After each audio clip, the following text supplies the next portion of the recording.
Hello everyone. नमस्कार दोस्तों। True IAS and PCS में दोस्तों आप सभी का स्वागत है। चैप्टर 6 को हम लोग स्टार्ट करते हैं इकोनॉमिक सर्वे से। विजन की एक हाईलाइटेड समरी का डॉक्यूमेंट हम लोग देख रहे हैं। जैसा कि आप में से कोई भी अगर चैप्टर 1 से सीरीज फॉलो कर रहा है तो उसको पता है सारी बातें। चैप्टर 6 दोस्तों, इसके ऊपर बात करने से पहले कुछ बातें जान लो। ये चैप्टर के अंदर सिर्फ एक या दो बातें ही प्रीलिम्स ओरिएंटेड हैं। अगेन अगर मैं आपको एक क्रिस्टल क्लियर बात बोल दूँ ना, तो इस वाले जो डायग्राम में जो ट्रेंड है, इसके अलावा कुछ भी प्रीलिम्स ओरिएंटेड क्वेश्चन नहीं बन सकता। मैं आप लोगों से जो फाउंडेशन कोर्स के अंदर कोर इकोनॉमिक्स जो सब्जेक्ट चलते हैं, मैं अक्सर आपसे बोलता रहता हूँ कि जब इकोनॉमिक सर्वे आएगा तब हम चिट्ठा बनाएंगे जो कि आपको एक हैंडी फैक्ट्स रखने हैं आपके पास इंटरव्यू तक, कि पेशेंट टू बेड रेशियो कितना है, ये रेशियो कितना है, मोटेलिटी रेट कितना चल रहा है, अभी देश में ये वाला रेट कितना चल रहा है, देश की पोजीशन क्या है एज कम्पेयर टू दूसरी कंट्रीज। ये वो चैप्टर है जिसके अंदर आपको बहुत सारे एरियाज और एरेनास के ऊपर आपको फैक्ट मिलेंगे जो कि अपडेटेड फैक्ट है। इसके बाद कभी भी परसेंटेज के आंकड़े अगर बदलेंगे तो अगले साल का इकोनॉमिक सर्वे आपको रेफर करना है।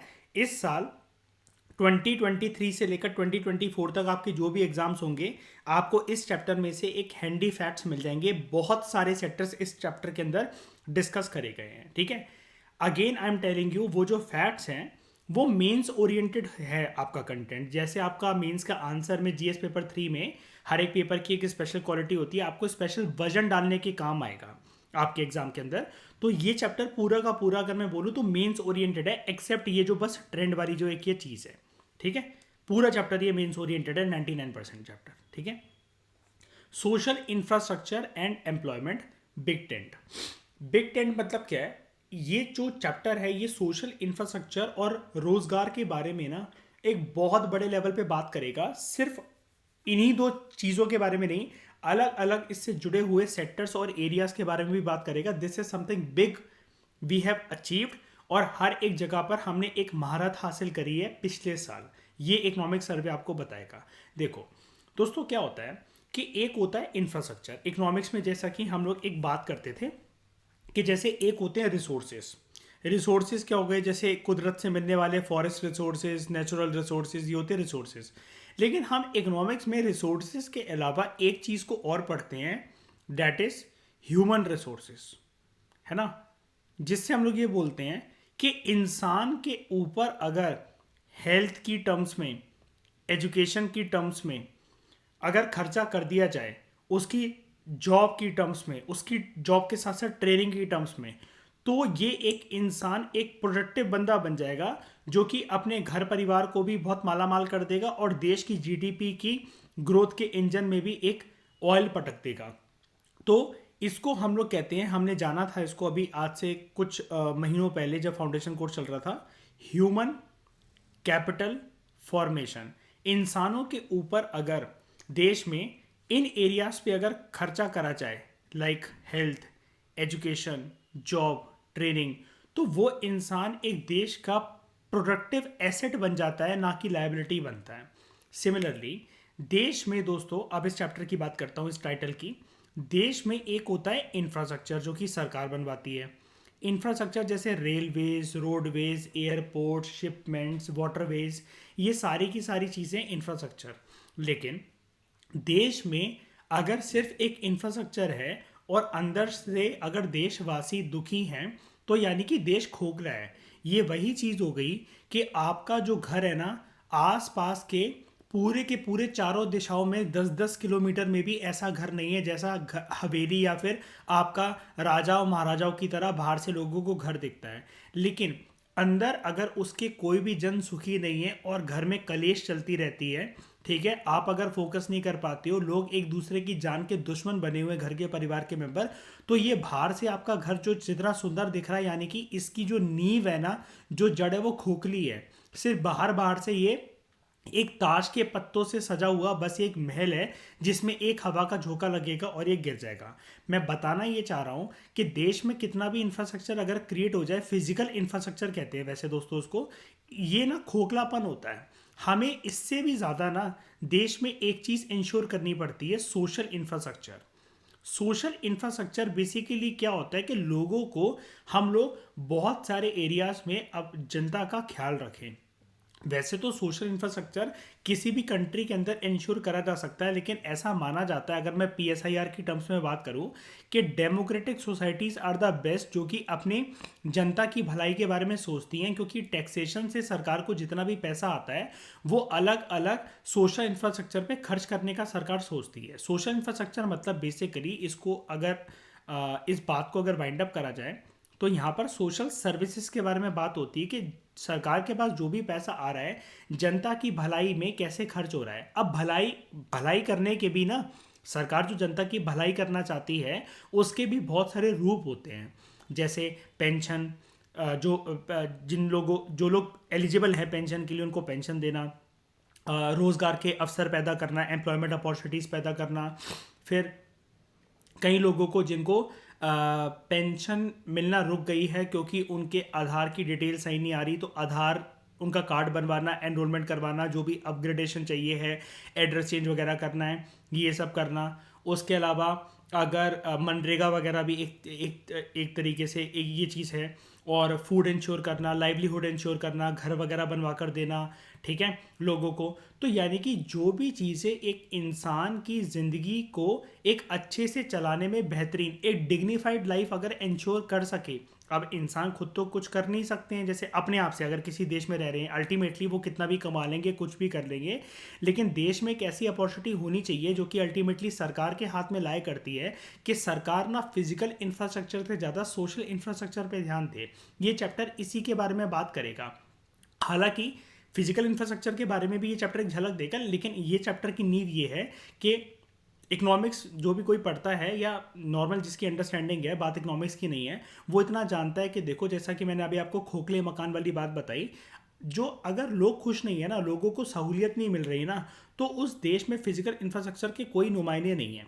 मैं आपको एक छोटा सा एग्जांपल देता हूँ। जैसे आप लोगों को पता होगा मिसबा, कि चाइना के अंदर ना, चाइना वर्ल्ड का लार्जेस्ट मैन्युफैक्चरिंग हब है ना, और सबसे ज़्यादा एक्सपोर्टर भी वही है मैन्युफैक्चर्ड गुड्स का। अब चाइना के अंदर बिल्डिंग्स वगैरह, जो उसकी मेट्रोज हैं, रेलवेज हैं, एरोप्लेन्स हैं, रॉकेट्स हैं, मतलब एक से एक महारत हासिल है चाइना को। लेकिन कई सारी रिपोर्ट्स ये आती हैं कि वहाँ पर लोगों को फ्रीडम नहीं है, लिबर्टी नहीं है, लोगों के साथ बहुत ज़्यादा अत्याचार होता है। आज भी कई सारी जगह पर, अर्पित, चाइना रिपोर्ट लीक नहीं होने दे रहा है। जब हम बैठ के इकोनॉमिक सर्वे पढ़ रहे हैं फरवरी के महीने में 2023 में, आज भी चाइना के बहुत सारे इलाकों में लॉकडाउन लग रखा है, जहाँ पर अगर लोग घर से बाहर निकले तो उनको जान से मार दिया जाएगा। ये वाली बातें सारी चाइना में बाहर नहीं आ पाती हैं, है ना। लोग वहाँ परेशान रहते हैं।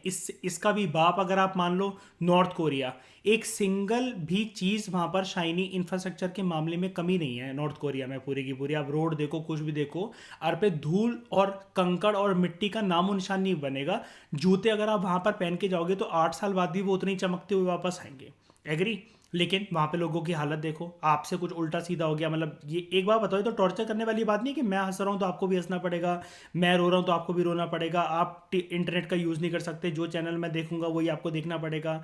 तो बेसिकली लोगों को सोशल सर्विसेज की सहूलियत नहीं है।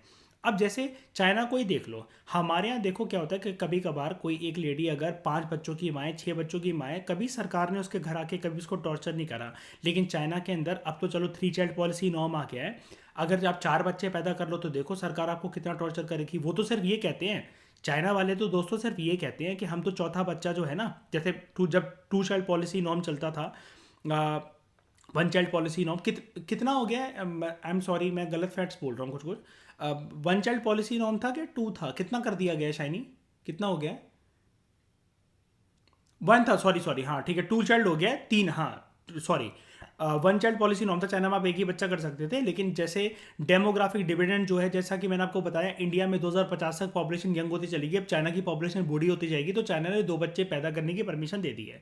तीसरा बच्चा अगर पैदा करा जाए ना, तो बेसिकली होता क्या है कि चाइना की सरकार का तो ये क्लेम है कि हम उसको रख लेते हैं, स्पोर्ट्स अकेडमी, मिलिट्री अकेडमी में उसको डालते हैं, और एक प्रोडक्टिव ह्यूमन रिसोर्स उसको बनाते हैं। लेकिन बहुत सारी अंदरूनी रिपोर्ट्स ये भी कहती है कि चाइना ऐसी औरतों को पकड़कर उनको टॉर्चर करता है, उनकी कोख पर जो ऑफिसर्स आते हैं लात मारते हैं एक प्रेग्नेंट लेडी के पेट पर बहुत जोर जोर की, जिससे उसके वो मर जाए। ठीक है। और ऑब्वियस सी बात है, लेडी भी मरेगी, बच्चा भी मरेगा ऐसी हालत में। और या तो उनको गायब कर देते हैं कि इसने मतलब नॉर्म्स तोड़े हैं, इसने रूल्स एंड रेगुलेशंस तोड़े हैं। अब कभी भी ऐसा आपको हमारे देश में सुनने को मिला है कि सरकारी कोई ऑफिसर या फिर कोई भी पुलिस वाला ऐसा करके कि हम दो हमारे दो का किसी ने कंसेप्ट ब्रीच करा हो, लेकिन जिसके 6 बच्चे 7 बच्चे 8 बच्चे हो तो उसके घर पर आकर पेट पर किसी औरतों की लातें मारी गई हों। इस प्रकार की घटनाक्रम आपको कभी नहीं सुन के मिले होंगे कि सरकार की तरफ से कोई ऐसा कोई करने आ रहा है ना। वो सरकार कभी आ ही नहीं सकती, और फिर जनता कितनी ज़्यादा क्या हो जाएगी आप जानते ही हो अर्पिता ना, देश का माहौल कैसा हो जाएगा उस टाइम पर। लेकिन जनता अपनी आवाज़ रेस कर पा रही है, ये भी एक बहुत बड़ी बात है ना। तो बेसिकली क्या है कि सोशल सर्विसेज वाले चैप्टर के अंदर, इसके अंदर हम लोग बहुत एंगल जानेंगे। जैसे अभी मैंने आपकी एक थिंकिंग को एक्टिवेट करा चाइना का एग्जांपल लेकर, इसलिए मैं आपसे बोल रहा था ये चैप्टर ना मेंस ओरिएंटेड है। लेकिन वो वाली बातें जो एनालिसिस वाली है ना, ये सारी बातें आप लोग आराम से लिख लोगे। जीएस पेपर 3 में ना दोस्तों क्या होता है कि जो आप ऐसा मान लो कि इकोनॉमिस्ट आपका पेपर चेक कर रहे हैं, उनको ना आपके ओपिनियन से ज़्यादा ये मतलब होता है कि आपके ओपिनियन का ठोस बेस क्या है। कहने का मतलब ये है कि आपका अगर कोई ओपिनियन है, उसकी इज्जत तभी करी जाएगी अगर आपके पास उस चीज़ को सिद्ध करने के, प्रूफ करने के कुछ आंकड़े हैं। और वो आंकड़ों का सबसे ऑथेंटिक सोर्स होता है इकोनॉमिक सर्वे। मैं आपको एक चीज़ और बता देना चाहता हूँ। जब आप इस इकोनॉमिक सर्वे को पढ़ रहे हो, 31 जनवरी का इकोनॉमिक सर्वे है, पूरे साल आपके एग्जाम चलते रहेंगे दिसंबर तक। अब अलग अलग फैट और आंकड़े बदलते रहेंगे। आप हमेशा अगर इकोनॉमिक सर्वे को याद कर लो फैक्ट्स को, और आप इसी से अगर स्टिक रहो, इसी से अगर आप स्टिक रहो, और आप हमेशा इकोनॉमिक सर्वे को कोट कर दो, बजट को कोट कर दो, नए नए आंकड़े विजन की, करंट अफेयर मैगजीन में, इधर उधर अखबारों में थोड़े बहुत ही जो फैक्ट्स इकोनॉमिक सर्वे में दे रखे हैं, ऊपर नीचे चेंज हो रहे हैं, you should never be concern about it. आपको इकोनॉमिक सर्वे के फैक्ट से ज़्यादा दिसंबर अगले इकोनॉमिक सर्वे तक आपको डेविएट नहीं होना है, बदलने दो उन आंकड़ों को। You just stick to this economic survey only. इसका फायदा क्या है, पूरे साल एग्जाम, और जब न्यू ईयर आएगा तब जाके इंटरव्यू होंगे, जो साल 2023 में बच्चे एग्जाम दे रहे हैं अलग अलग उसका जो भी करके, लेटेस्ट इकोनॉमिक सर्वे में आपको लेटेस्ट आंकड़े पता लग जाएंगे। और जो जिसने इकोनॉमिक सर्वे एक बार बहुत अच्छे से लाइफ में पढ़ रखा होता है ना, और उसके बाद जो वो कंटिन्यूशन में पढ़ता रहता है, तो उसको पता होता है कि फैट्स ऊपर नीचे थोड़े बहुत ही हुए होंगे, मुझे पुराने फैट्स याद हैं, बस इसमें मुझे ये अपग्रेड करना है अपने दिमाग के अंदर कि ये चीज़ बढ़ गई, ये चीज़ कम हो गई है। सिंपल सी अप्रोच, इसको याद रखना। चलो अब स्टार्ट करते हैं।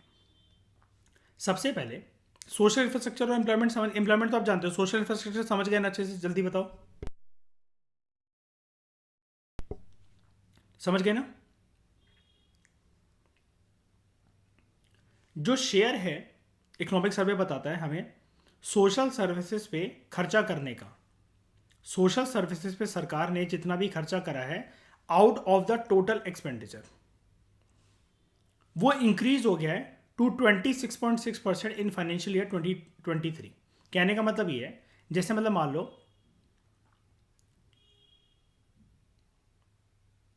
सरकार 100% खर्चा करती है, ऑब्वियसली बात है किसी भी चीज़ का जो टोटलिटी होती है वो 100% ही होती है। इसमें से अगर पहले सोशल इंफ्रास्ट्रक्चर के ऊपर या सोशल सर्विसेज के ऊपर, मैंने इसलिए आपको पहले नाम दे दिया, सोशल इंफ्रास्ट्रक्चर से ज़्यादा सोशल सर्विसेज को पकड़ के चलना है चैप्टर के अंदर वर्ड को। सोशल सर्विसेज, ये मान लो कि पहले अगर फाइनेंशियल ईयर 2022 मतलब 2021-22 तक, एक अनुमान के तौर पर बता रहा हूं मैं आपको, 25% अगर खर्चा होता था ना सोशल सर्विसेज पर, तो अभी ये बढ़कर हो गया है 26.6%। यानी कि सरकार का ये तो हो गया टोटल एक्सपेंडिचर 100%, उनमें से सोशल इंफ्रास्ट्रक्चर के ऊपर या सोशल सर्विसेज के ऊपर 26.6% का खर्चा सरकार कर रही है, इंक्रीज हो गया है। मुझे एक बात बताओ, सोशल इंफ्रास्ट्रक्चर के ऊपर खर्चा इंक्रीज होना देश के लिए अच्छी बात है कि बुरी बात है? बिल्कुल, क्योंकि सरकार किस लिए होती है, सोशल वेलफेयर के लिए तो होती है। और ये जो सोशल सर्विसेज की बात चल रही है, सोशल वेलफेयर का ही तो माध्यम है कि इसी से तो सोशल वेलफेयर इंश्योर करा जाएगा। अब इसमें नहीं है कि नहीं ऐसा?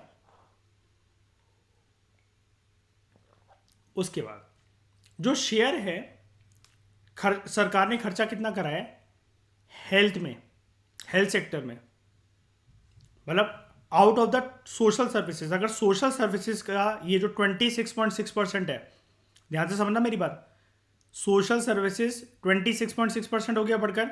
अब इसको आप 100% मान लो, 26.6% को 100% मान लो। इसमें से एक सेक्टर को पकड़ो, हेल्थ को। हेल्थ के ऊपर जो खर्चा है, सरकार ने फाइनेंशियल ईयर 2019 से चलते चलते 2023 तक इसको बढ़ा दिया है। ये पहले 21% हुआ करता था और अब जाके ये 26% हो गया है। ऊपर और नीचे वाली लाइनों में बात समझ में आई मेरी? टोटल एक्सपेंडिचर में से सोशल सर्विसेज के ऊपर 26.6% एक्सपेंडिचर होने लगा है। अब इसको अगर 100% मान लो 26.6% को, तो सोशल सर्विसेज पे बहुत सारी फील्ड होती हैं दोस्तों। एम्प्लॉयमेंट होता है, हेल्थ होता है, पेंशन होता है, आधार से लिंक करवाना होता है, urban housing, rural housing, agriculture के ऊपर लोन्स वगैरह देना, ये बहुत सारी चीजें होती है। ठीक है, उसमें से अगर हेल्थ सेक्टर की बात करो तो वो बढ़कर 26% तक पहुंच गया है साल 2019 की कंपैरिजन में। खर्चा बढ़ गया है। ये अच्छी बात है, बुरी बात है? इसमें बूम क्यों आया? हाँ, वैक्सीन वगैरह और कोविड के बाद जो हमने ज़्यादा ध्यान देना शुरू करा कि ऑक्सीजन सिलेंडर वगैरह, कितनी मुश्किल हुई थी। सरकार को बहुत सारे सबक मिले थे उस टाइम पर, है ना, कि देश में हमें बहुत सारी चीज़ें खुद भी अपने आप से करने की ज़रूरत है, यहाँ पर बनाने की ज़रूरत है। हम इमरजेंसी के टाइम पर ऐसे इंपोर्ट्स के ऊपर डिपेंडेंट नहीं रह सकते, because import creates a bill on your pocket, है ना, जेब से जाएगा। अब ना आगे बढ़ने से पहले एक बारी इस ट्रेंड को जानते हैं। ये जो साइड में आपको ट्रेंड दिख रहा है, ये वाला trend in social services sector expenditure by the central government, combination में दे रखा है आपको। यहां पर सेंट्रल गवर्नमेंट और स्टेट गवर्नमेंट दोनों की बातें होंगी, ध्यान से समझना इस बात को। टोटल एक्सपेंडिचर जो है वो लैक्स करोड़ में कैलकुलेट होता है, लाख करोड़ में कैलकुलेट होता है। ये आपको जो ये वाले बार दिख रहे हैं, ये वाले जो ऐसे कलर के हैं, ब्लू में जिनमें ऐसे ब्लैक कलर की लाइन बनी हुई है, आप सबको ये प्रॉपर्ली विजिबल है ना? मैं थोड़ा सा इसको बड़ा कर देता हूं, रुक जाओ। अभी ठीक है? अभी ठीक है? तो total expenditure in lakh crore 2017-18 से हमारे पास ये आंकड़े हैं। फाइनेंशियल ईयर 2023 तक, यानी कि 2022-2023 तक, मुझे आप लोग बस एक आंसर देते चलना। टोटल एक्सपेंडिचर क्या बढ़ा है? 45.2, 50.4, 54.1, 63.5, 74.5, 80.1 कंसिस्टेंटली बढ़ा है क्या? 45, 50, 54, 63, 74, 80 कंसिस्टेंटली बढ़ा है ना?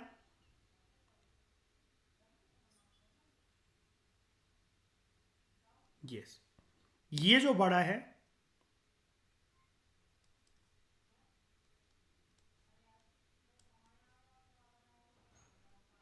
कंसिस्टेंट बेसिस पर इंक्रीज हुआ है।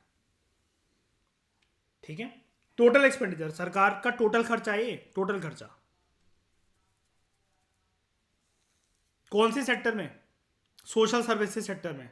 सोशल सर्विसेज सेक्टर के ऊपर आप ये कह सकते हो कॉन्फिडेंटली, इंटरव्यू में बैठकर और मेंस आंसर राइटिंग आप ये कह सकते हो, यस सरकार खर्चा करने लगी है पिछले 5 सालों में, और जो खर्चा बढ़ते ही चला जा रहा है, which is a good thing. कि यहां पर ये सरकार को ये चीज क्या दिखाता है? अगर आपको जीएस पेपर 1 के अंदर क्वेश्चन आ जाए कि क्या इंडिया एक काइंड ऑफ, आप मान लो कि कुछ पेपर 1 के अंदर या 2 या 3 के अंदर ये वाली बात आ जाए कि इंडिया में जो सरकार है वो वेलफेयरिज्म की तरफ ओरिएंटेड है क्या, वो सोसाइटल वेलफेयर को इंश्योर करती है क्या? अब आपके बोलने से कुछ नहीं होता कि हाँ करती है नहीं करती है। आप आंकड़े जो दोगे वो क्या दोगे? Total expenditure. ऊपर देखो दोस्तों, सोशल सर्विस सेक्टर में जो एक्सपेंडिचर है सरकार का वो बढ़ने लगा है और लगातार बढ़ते हुए जा रहा है। तो ये चीज क्या शो करता है?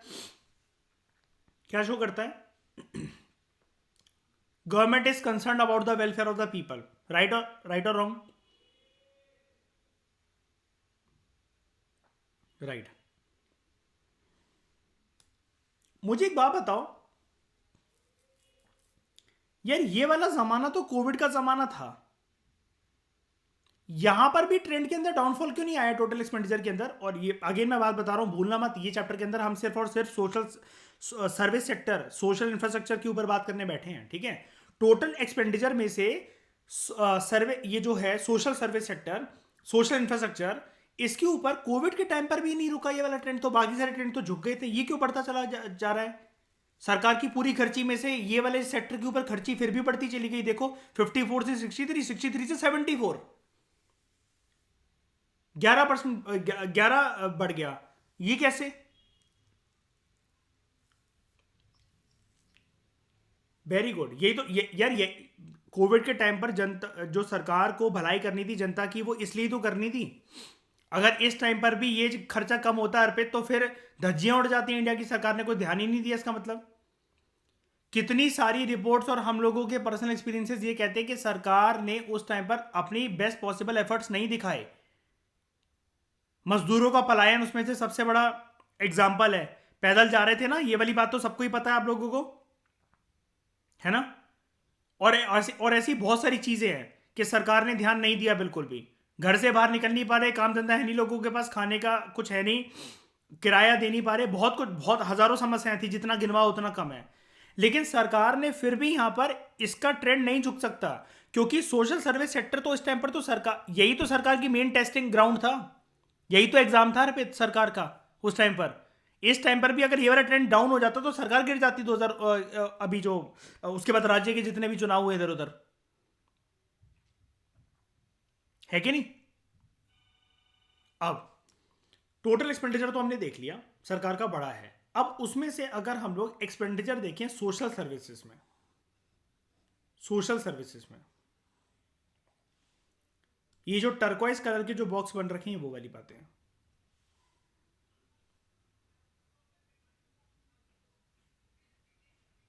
11.4,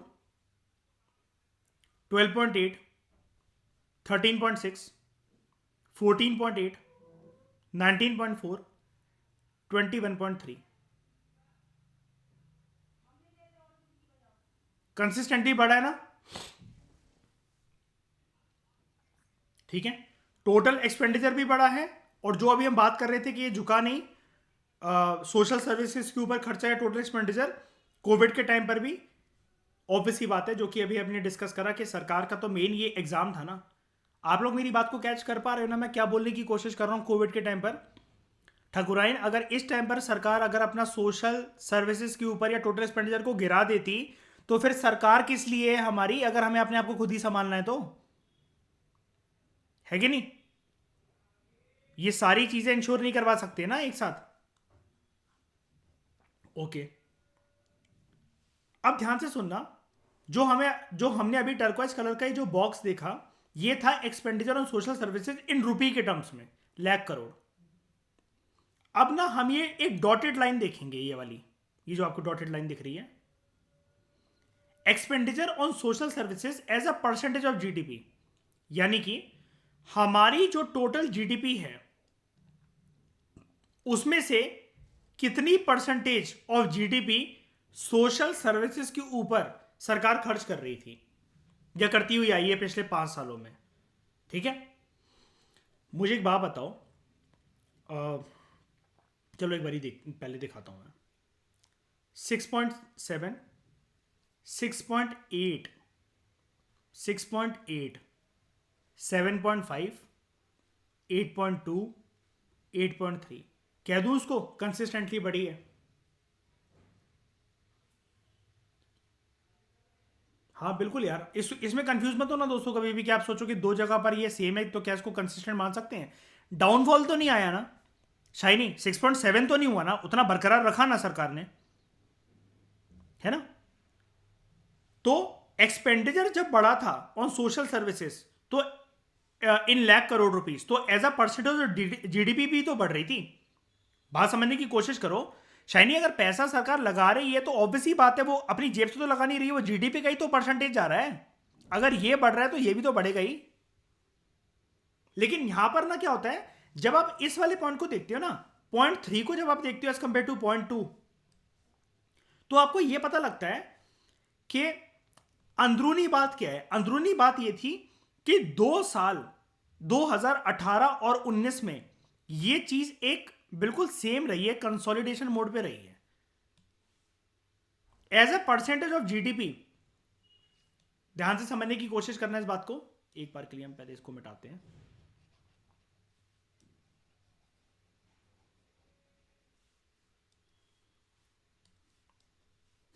as a percentage of GDP, इसका मतलब ये है दोस्तों, यहां पर तो सरकार ने पैसा खर्चा करा, ठीक है भाई, सरकार के पास पैसे आते रहते हैं, पैसा खर्चा करती रही सरकार।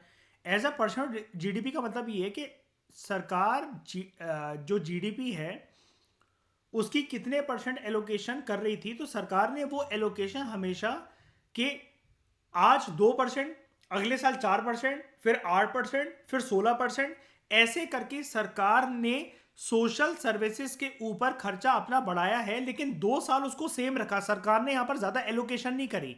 6.8% of the GDP and 6.8% of the GDP बिल्कुल बरकरार रखा। ये परसेंटेज है, ये परसेंटेज है।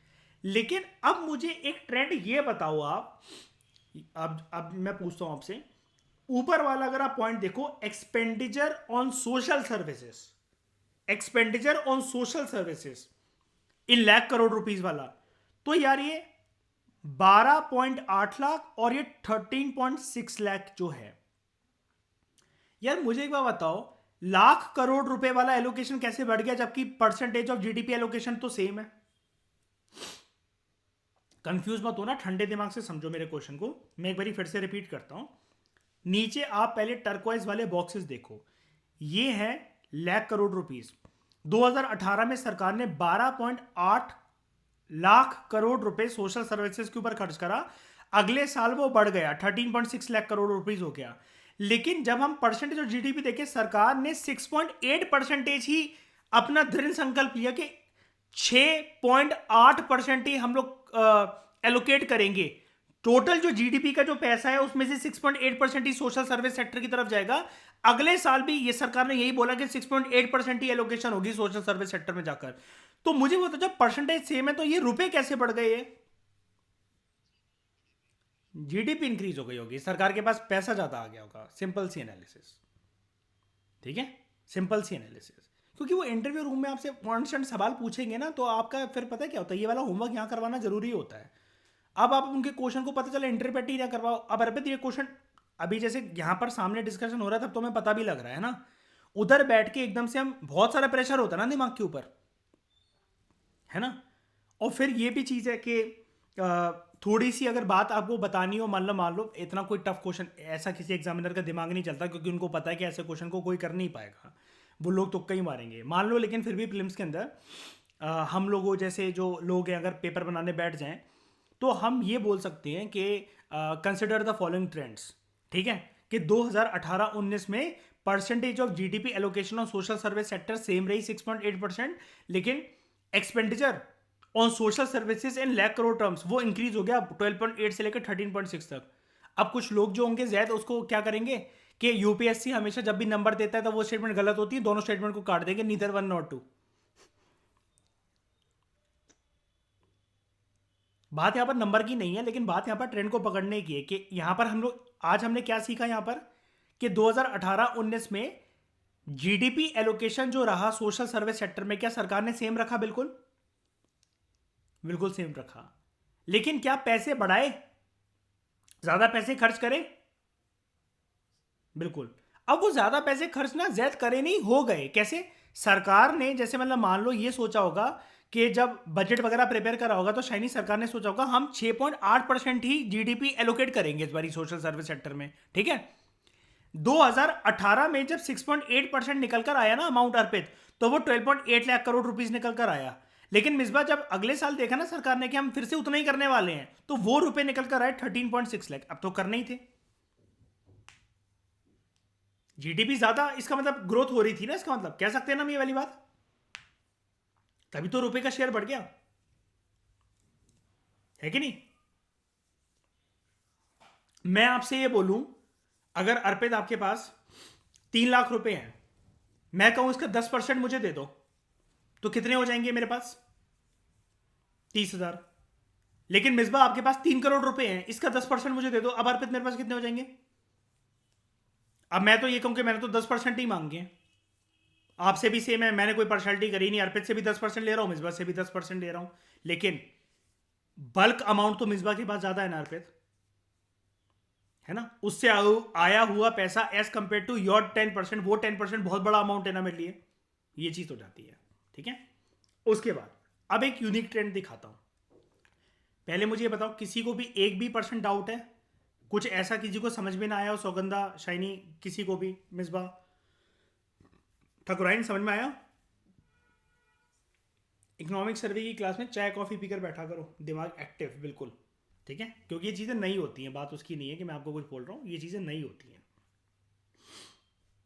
उसके बाद expenditure on social services as a percentage of total expenditure, मतलब अब ध्यान से सुनना, बहुत अलग आंकड़ा है ये।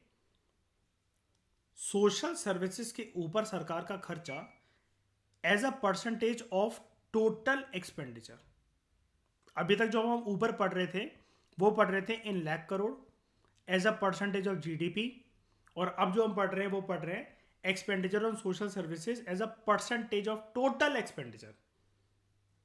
ये वही वाली बात है जो अभी हमने लेफ्ट साइड में एनालिसिस करी थी, टोटल खर्चे में से कितना वो हो रहा है। ठीक है, और याद रखना, आप कहोगे यार ये फर्स्ट वाले पॉइंट से कैसे अलग है? यहां पर क्योंकि रुपए की टर्म्स में बात हो रही थी लाख करोड़, अब हम टोटल परसेंटेज देख रहे हैं। सरकार अगर 100% पैसा खर्च कर रही है एक साल के अंदर, तो भाई साहब कितना परसेंटेज वो खर्चा कर रही है सोशल सर्विसेज के ऊपर, बस ये वाला टर्म है, मतलब ये वाली अंडरस्टैंडिंग है। देखते हैं इसको। अब ये ट्रेंड बहुत मज़ेदार ट्रेंड है, देखो इसको। 25.2, 25.4, 25.2, 23.3, 26.1, 26.6। मुझे एक बात बताओ, total expenditure in lakh crore consistently बढ़ रहा था, हाँ कि ना? जल्दी बताओ। हाँ, नहीं बढ़ रहा था? हाँ, expenditure on social services in lakh crore consistently बढ़ रहा था, बढ़ा है? Expenditure on social services as a percentage of GDP consistently बढ़ा है, यस। लेकिन ये नहीं बढ़ा कर, ये कंसिस्टेंटली नहीं बढ़ा, ये क्या बकलोली है? जब बाकी तीनों बढ़ रहे हैं तो as a percentage of total expenditure ये क्यों नहीं बढ़ रहा है?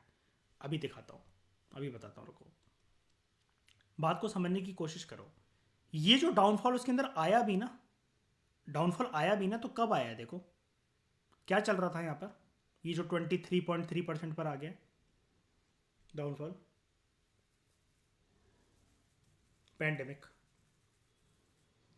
सोशल सर्विसेज के ऊपर जो टोटल एक्सपेंडिचर था ना, मतलब टोटल एक्सपेंडिचर, तो बेसिकली बात यहां पर यह है कि परसेंटेज की टर्म्स में देखा जाए ना, तो सरकार के पास उस टाइम पर, यहां पर मुझे आप लोगों में से कोई आंसर देना चाहेगा वैसे इसका? फिर मैं बता देता हूं ये परसेंटेज क्यों गिर गया। Expenditure on social services as a percentage of total expenditure, मतलब टोटल एक्सपेंडिचर जितना होना था, जितना परसेंटेज होना था, सोशल सर्विसेज का परसेंटेज क्यों गिर गया? परसेंटेज गिरा दोस्तों, लाख करोड़ बढ़ा है, परसेंटेज ऑफ जीडीपी बढ़ा है, लेकिन टोटल सरकार जो खर्चा करती है हर साल बजट की टर्म्स में, वो budget in terms of percentage क्यों गिर गया? इसका टोटल सरकार जितना परसेंटेज लेकर चलती है उसमें से सोशल सर्विसेज का परसेंटेज क्यों गिर गया? क्या क्या क्या लेती होगी? नहीं यार, वो नहीं नहीं नहीं, health sector social service sector ही है। सोशल सर्विस सेक्टर जैन एक बहुत अम्ब्रेला टर्म है, बहुत सारी चीजें आती हैं इसके अंदर, बहुत सारी चीजें। हेल्थ वगैरह तो सब बच्चे हैं इसके।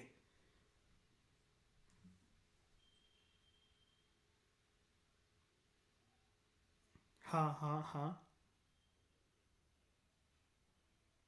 नहीं पर मैं वही कह रहा हूँ कि ऐसा हुआ क्यों?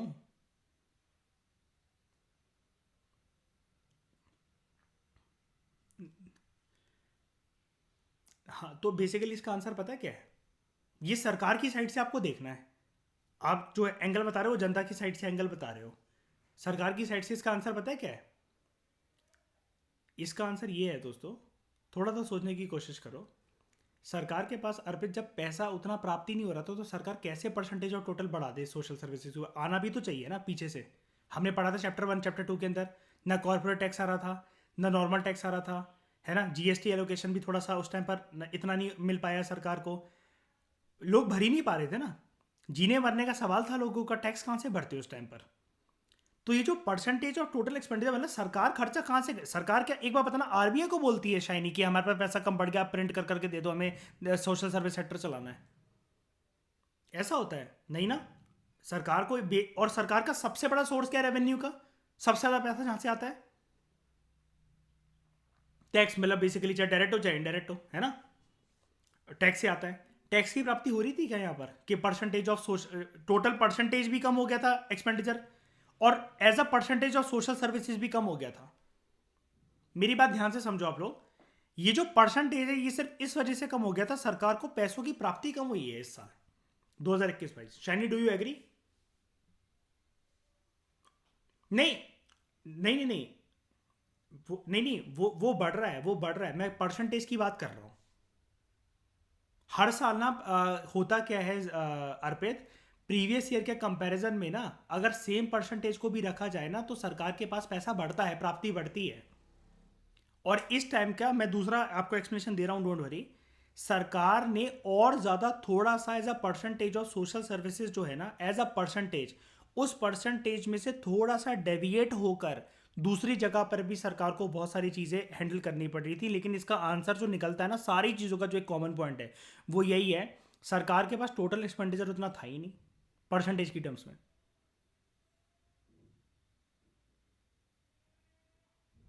और ये एक पैराडॉक्सिकल सिचुएशन भी बना देता है, पता कैसी? कि जब परसेंटेज ऑफ जीडीपी जो है सरकार ने जितना एलोकेट कर रखा है, परसेंटेज ऑफ जीडीपी सरकार ने बोला वो बढ़ रही है कंसिस्टेंटली, जितना पैसा लाख करोड़ की टर्म्स में वो भी बढ़ रहा है कंसिस्टेंटली। कहाँ ये टर्कोइज वाला, ये भी बढ़ रहा है, 13.6 से 14.8 लाख करोड़ हो गया। लेकिन टोटल एक्सपेंडिचर सरकार जितना करती आई थी ना, ये वो वाली बात है, मतलब देखो सरकार ने अपना परसेंटेज की टर्म्स में अर्पित एक्सपेंडिचर गिरा भी दिया, लेकिन पैसे की एलोकेशन ऑटोमेटिकली इसलिए बढ़ गई क्योंकि सरकार ने बोला था हम 7.5% यहां पर खर्च करेंगे। ये वाली बात है। अभी बता देता हूं, अभी समझा देता हूं, ध्यान से समझो आप लोग इस बात को। यहां पर सरकार ने ये बोला कि अब हम ना जो जीडीपी एलोकेशन है, अर्पित जो आप कह रहे हो ना कि पैसा बढ़ गया है, सरकार ने इसको एकदम से 6.8 से उठाकर 7.5 कर दिया। तो ये जो कम हो भी गया ना 25 से 23 हो गया, ये फील इसलिए नहीं हुआ क्योंकि 6.8 से ये बढ़ गया, तो ये कम हो गया तो ये फील नहीं हुआ, क्योंकि अल्टीमेटली इसका रिजल्ट निकल कर आया टर्कोइज वाला, बढ़ गया पैसा। अल्टीमेटली लाख करोड़ रुपीज से हमें मतलब है। इनमें से देखो अर्पित, सारे पॉइंट हमें भी पता है फालतू के हैं, हमें तो सिर्फ पैसे मतलब भाई पैसा कितना आया इस सेक्टर के अंदर ये बताओ। ये परसेंटेज परसेंटेज मत समझाओ, हमें यही कहेंगे ना हम लोग, पैसा बढ़ा है कि नहीं बढ़ा है पहले ये बताओ। हम तो यही कहेंगे अर्पित, हमें क्या मतलब कि परसेंटेज बढ़ा है कि नहीं बढ़ा, हम क्या जाने भाई कितनी परसेंटेज कितनी बनेगी। हम कोई मोदी के कोई फाइनेंशियल एडवाइजर थोड़ी ना हम लोग, है कि नहीं, हमें क्या पता। वो नायक की मूवी नहीं देखी आपने अर्पित? वो उससे वो पूछता है जब वो चिप्स खा रहा होता है कि रेवेन्यू बताओ एक दिन में सरकार को कितनी प्राप्ति हो जाती है टैक्स से वो कहता है मुझे नहीं पता तो वही वाली बात है, हमें भी नहीं पता भाई कि एक दिन में ये टोटल परसेंटेज ऑफ ये सब एक्सपेंडिचर, परसेंटेज ऑफ जीडीपी, ये सब कितना है, हमें क्या पता यार। इसके तो आंकड़े कुछ भी सरकार घुमा फिरा के देते हैं हमें, भाई ये दिखाओ पैसा इन्फ्यूज हुआ है कि नहीं हुआ है। पैसा बढ़ा है जी हाँ, 13.6 से 14.8% बढ़ा है। पहला ट्रेंड समझ में आ गया। आराम से एक बारी सब लोग अपने दिमाग से प्रेशर हटाकर एक चीज फ्रेश समझने की कोशिश करो। सबसे पहले आप सब मुझे ये बताओ, हाँ या ना में जवाब। पैसा बढ़ा पेंडेमिक के बावजूद भी क्या सोशल सर्विस सेक्टर में पैसा लाख करोड़ बढ़े हैं कि नहीं बढ़े हैं? पूरा पूरा 1 लाख करोड़ बढ़ा है ना, 13.6 से 14.8 तक 1.2 लाख करोड़ रुपए बढ़ा है ना अर्पित, बढ़ा है ना। लेकिन परसेंटेज ऑफ टोटल एक्सपेंडिचर गिर गया, ये गिर गया। लेकिन लाख करोड़ बढ़ रहे हैं, कैसे कैसे बढ़ गए? जब ये पैसा कैसे आ रहा है? 1.2 लाख करोड़ रुपए बढ़ कैसे गया जबकि सरकार ने टोटल एक्सपेंडिचर जो है वो तो गिरा दिया? कैसे? वो इसलिए क्योंकि सरकार ने इस बार ये बोल दिया था कि जितनी परसेंटेज ऑफ जीडीपी एलोकेट होती थी सोशल सर्विस सेक्टर में, इस बारी जो हम 2 साल से मेंटेन करके रखते हुए आए थे, ऑलमोस्ट 3 साल सेम ही मान लो, 6.7, 6.8, 6.8, मतलब जो 6.7% के आसपास जो घूम रही थी, 8% के आसपास जो घूम रही थी, सरकार ने इसको बूम करके 7.5% कर दिया। इस वजह से ये पैसा बढ़ता हुआ दिख रहा है, वरना तो सरकार ने जितना एक्सपेंडिचर करना चाहिए था सोशल सर्विस सेक्टर के ऊपर इन टर्म्स ऑफ परसेंटेज, वो गिर गया है। तो ये चीज अर्पित, ये फील इसलिए नहीं हुई बिकॉज जीडीपी एलोकेशन इस सेक्टर में बढ़ा दिया सरकार ने 6.8 से 7.5।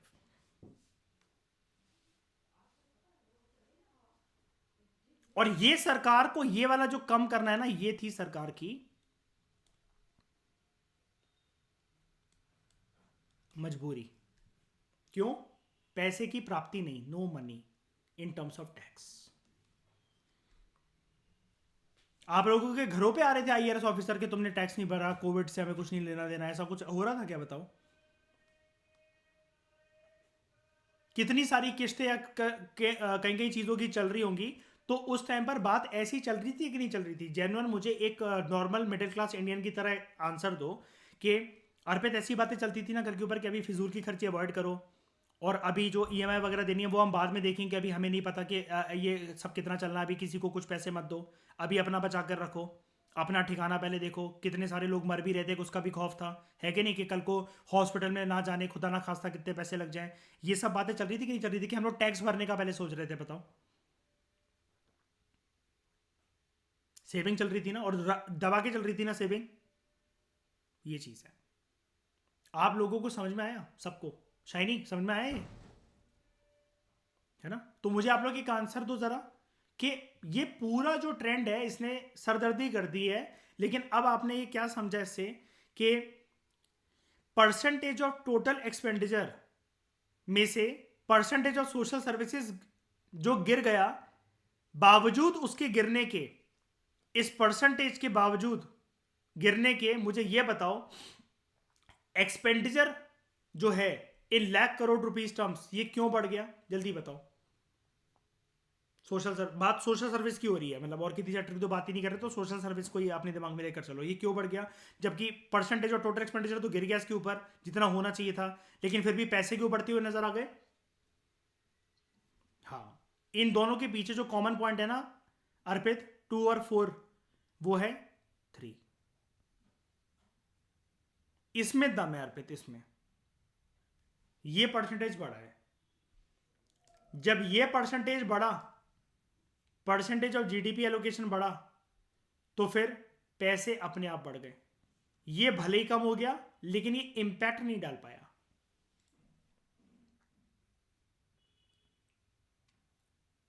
समझ गए? अब मैं इसको ऐसे समझाता हूं, एक लास्ट एग्जांपल और। मान लो जैद, आपके पास 60,000 रुपीज हैं, 60,000 रुपीज हैं। मैं आपसे कह रहा हूं कि इसमें से 10% मुझे दो। कितने मिलेंगे मुझे?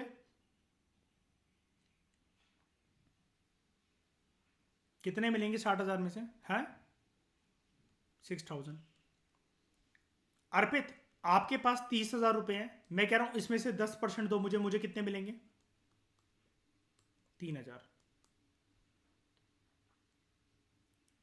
अब जैद अभी तक मुझे 60,000 दे रहा था, किसी कारणवश उसकी तनख्वाह कम हो गई, 30,000 पर आ गया वो। लेकिन मैं चाहता हूं कि मुझे उससे 6,000 ही मिलते रहे, तो मैंने क्या करा, अब उससे बोला मुझे 20% देते रहो। जैद की इनकम कम हो गई है, 60,000 से 30,000 पे आ गया है, लेकिन 30,000 का 20% कितना? 6,000। अब रिलेट कर पाए इसको इससे? समझ अर्पित, डायरेक्टली इनडायरेक्टली समझ पाए मैं क्या समझाने की कोशिश कर रहा हूं?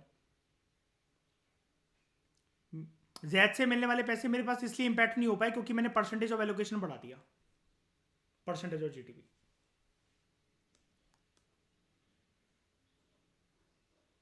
यानी कि सरकार ने इस पूरे डायग्राम के अंदर ये हमें ये बता रहा है अर्पित कि जो कंफ्यूज मत होना, ये बता रहा है कि सरकार ने ना जो जीडीपी एलोकेट करी है ना, स्पेशली कोविड के टाइम में, वो तब से बढ़ा दी है सरकार ने। तो सरकार is concern about the welfare of the people, क्योंकि उसने सोशल सेक्टर की टर्म्स में परसेंटेज ऑफ जीडीपी बढ़ा दी है उसने।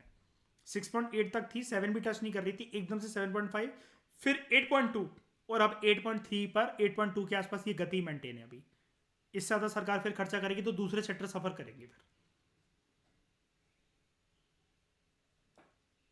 और ये आंकड़ा देख लो कितनी तगड़ी सोर्स से आ रहा है।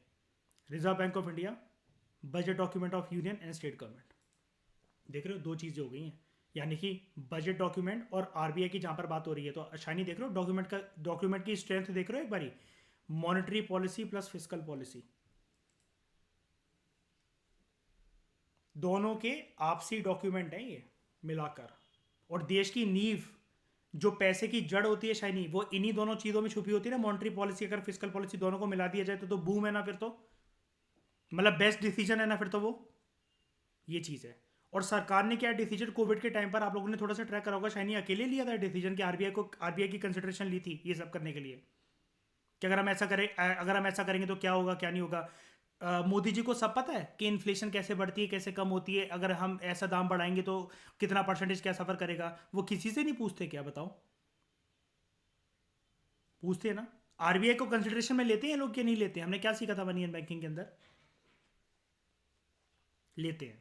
सरकार के पास best to best IAS officer भी हो, लेकिन फिर भी आरबीआई को इग्नोर कर देंगे क्या? नहीं ना, वही चीज़ है।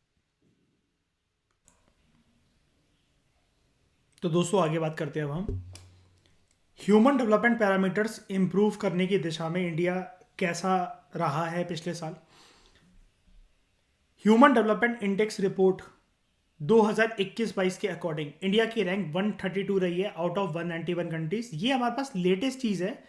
कुछ भी अगर इसमें से अपडेशन होती है, just refer to PT 365 prelims में बैठने से पहले, मेंस में बैठने से पहले, जस्ट रेफर टू मेंस 365 बस। ठीक है, अभी अभी के लिए आपके पास ये लेटेस्ट चीज़ है। ओके, मैं एक एक जगह आपको बताता भी चलूंगा आपको कहाँ कहाँ अपग्रेडेशन करने की कब कब जरूरत है। जैसे मैंने आपको बता दिया, मेन से पहले देख लेना एक बार इसको, और प्रीलिम्स से पहले। वैसे तो इकोनॉमिक सर्वे में ये बता रहा है अगर लेटेस्ट जो 2023 का, तब तक अगर आ गया प्रीलिम्स से पहले एसडीआई रिपोर्ट अगर आ गई, तो पीटी 365 का जो सारे सब्जेक्ट मॉड्यूल्स निकलने के बाद जब उसका एक अपडेटेड वर्जन की 2 मैगजीन आती हैं, उसमें पक्का इसके बारे में जिक्र होगा, तो उसको अपडेट कर लेना। ज़्यादा रैंकिंग नहीं बदलती है, लेकिन फिर भी देख लेना, क्योंकि we are not only preparing for UPSC, हम लोग सारे एग्जाम्स को टारगेट देकर चल रहे हैं, like MPPSC, UPPSC, Lok Sabha Rajya Sabha protocol, APFC, EPFO, ये सारे। ठीक है, 16.4% जो पॉपुलेशन है इंडिया के अंदर, इकोनॉमिक सर्वे बताता है इन terms of human development parameters, अगर हम लोग जो बात करें, वो मल्टी डायमेंशनली पुअर है। अब इस टर्म में किसी को कोई दिक्कत तो नहीं है। हम पढ़ चुके हैं नितिन सिंघानिया वाले चैप्टर से, याद होगा आप लोगों को, एक चैप्टर हमने करा था जिसमें सब सारी की सारी रिपोर्ट और ट्रेंड्स पढ़े थे हम लोगों ने, याद है ना। यानी कि जो पॉवर्टी लाइन जो हम देखते हैं वो मल्टी डायमेंशनल तरीके से देखते हैं, और ये चीज़ जो है रिपोर्ट, ये यूएनडीपी निकालता है, United Nations Development Programme multi dimensional poverty report. ठीक है, उसके अकॉर्डिंग 16.4% इंडिया की जो पॉपुलेशन है वो मल्टी डायमेंशनली पुअर है। ठीक है, ये इंप्रूव हो रहे हैं आंकड़े, ध्यान से सुनना। मतलब ये 16.4% है, तो ये और ज्यादा हुआ करता था, अब ये कम हो गया है, और इंडिया की रैंक भी इंप्रूव हो गई है। तो ये इंप्रूव है, क्योंकि आप हेडिंग ही देख लो, ह्यूमन डेवलपमेंट पैरामीटर्स इंप्रूव हुए हैं। डिटेल में इसके बारे में एक बार समरी डॉक्यूमेंट आने दो, और भी जानेंगे इसके बारे में। फिर बात करते हैं एस्पिरेशनल डिस्ट्रिक्ट प्रोग्राम की। ये ऑब्जर्व करा गया था कि जो एस्पिरेशनल डिस्ट्रिक्ट्स हैं, एस्पिरेशनल डिस्ट्रिक्ट बेसिकली क्या होता है कि एक ना रैंकिंग होती है, फ्रेंडली रैंकिंग होती है, एक जिसको कहते हैं ना फेयर कंपटीशन, के अलग अलग डिस्ट्रिक्ट्स बढ़ चढ़कर हिस्सा लेती हैं सरकार की एक रैंकिंग में, कि हम ना एक एक्सपायरिंग डिस्ट्रिक्ट है जिसमें हम लोग सैनिटेशन को इम्प्रूव करेंगे, साफ सफाई का ख्याल रखेंगे, लोगों को एक ऐसा जीने का तरीका सिखाएंगे जिसमें उनके अंदर ना गवारपन कम हो जाए, और वो अच्छे से जमाने के साथ कदम से कदम मिलाकर चलने लगे इन टर्म्स ऑफ अपने आप को स्वच्छ रखना, रोड की सफाई करना, कूड़ा वगैरह इधर ना फेंकना, उस डिस्ट्रिक्ट में डेवलपमेंट वगैरह आना। अब इसमें से अगर ये एस्पिरेशनल डिस्ट्रिक्ट प्रोग्राम को एक बार के लिए मैं साइड कर दूं, मुझे एक बात बता दो, अभी आपको समझ में आ जाएगा ये वाली चीज़, इससे कनेक्टेड चीज़ है, यही चीज़ नहीं है जो मैं बोलने जा रहा हूँ आपसे। हमारे देश में क्लीनेस्ट सिटी कौन सी है? मध्य प्रदेश की, एक हिंट दे रहा हूँ, वो मध्य प्रदेश की है, इंदौर। क्या उसकी डिस्ट्रिक्ट्स ने ऐसा परफॉर्म करा होगा तो ओवरऑल शाइनी बूंद बूंद से सागर बनता है, तो ऐसे ही कर करके इंदौर क्लीन सिटी बन गया ना इंदौर में। अब इंदौर कोई ऐसी छोटी चीज तो नहीं है ना अर्पित, मतलब जगह जगह जाके उधर का जो म्युनिसिपल कॉर्पोरेशन होगा उसने बताया होगा ना, वरना मध्य प्रदेश में बाकी बाकी सारे जो सिटीज हैं वो क्यों नहीं कर पाए फिर ऐसा परफॉर्म, है कि नहीं, ये चीज है। तो एस्पिरेशनल डिस्ट्रिक्ट प्रोग्राम में ये ऑब्जर्व करा गया, जो एस्पिरेशनल डिस्ट्रिक्ट्स जो थी they have perform better than non aspirational districts, और specially in the context of financial inclusion also. ठीक है, बेटर अपॉर्चुनिटीज वहां पर आई भी हैं कमाने वगैरह की, और फाइनेंशियल इंक्लूजन वगैरह इंप्रूव हुआ है।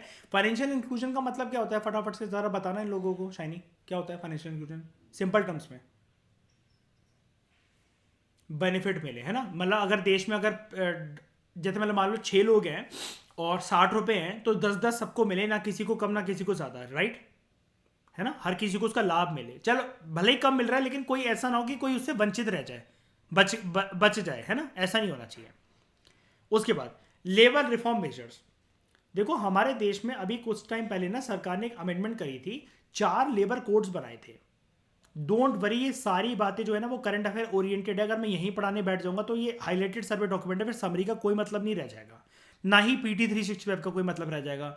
मैं सिंपल सा फिर उधर बोल दूंगा कि ऑलरेडी डन, हम लोग इसको पढ़ चुके हैं, हाईलाइटेड समरी डॉक्यूमेंट देख लो, वो फिर मजेदार बात नहीं होगी, हमारे फिर बहुत सारे पेजेस कैंसिल हो जाएंगे उसके अंदर।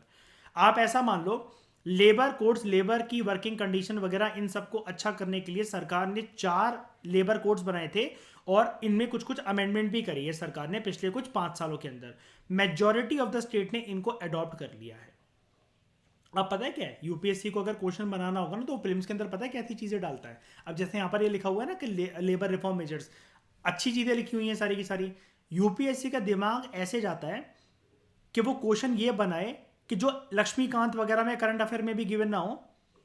लेबर कोड्स जो हैं हमारे देश में, जो कि सेंट्रल गवर्नमेंट ने फॉर्म करे थे, all states have to compulsorily join the labour codes reform, they have to agree, they have to adopt, मतलब वो वर्ड डाल देगा कि कंपल्सरी है स्टेट के लिए, उसके पास कोई चॉइस नहीं है। बताओ कंपल्सरी है क्या?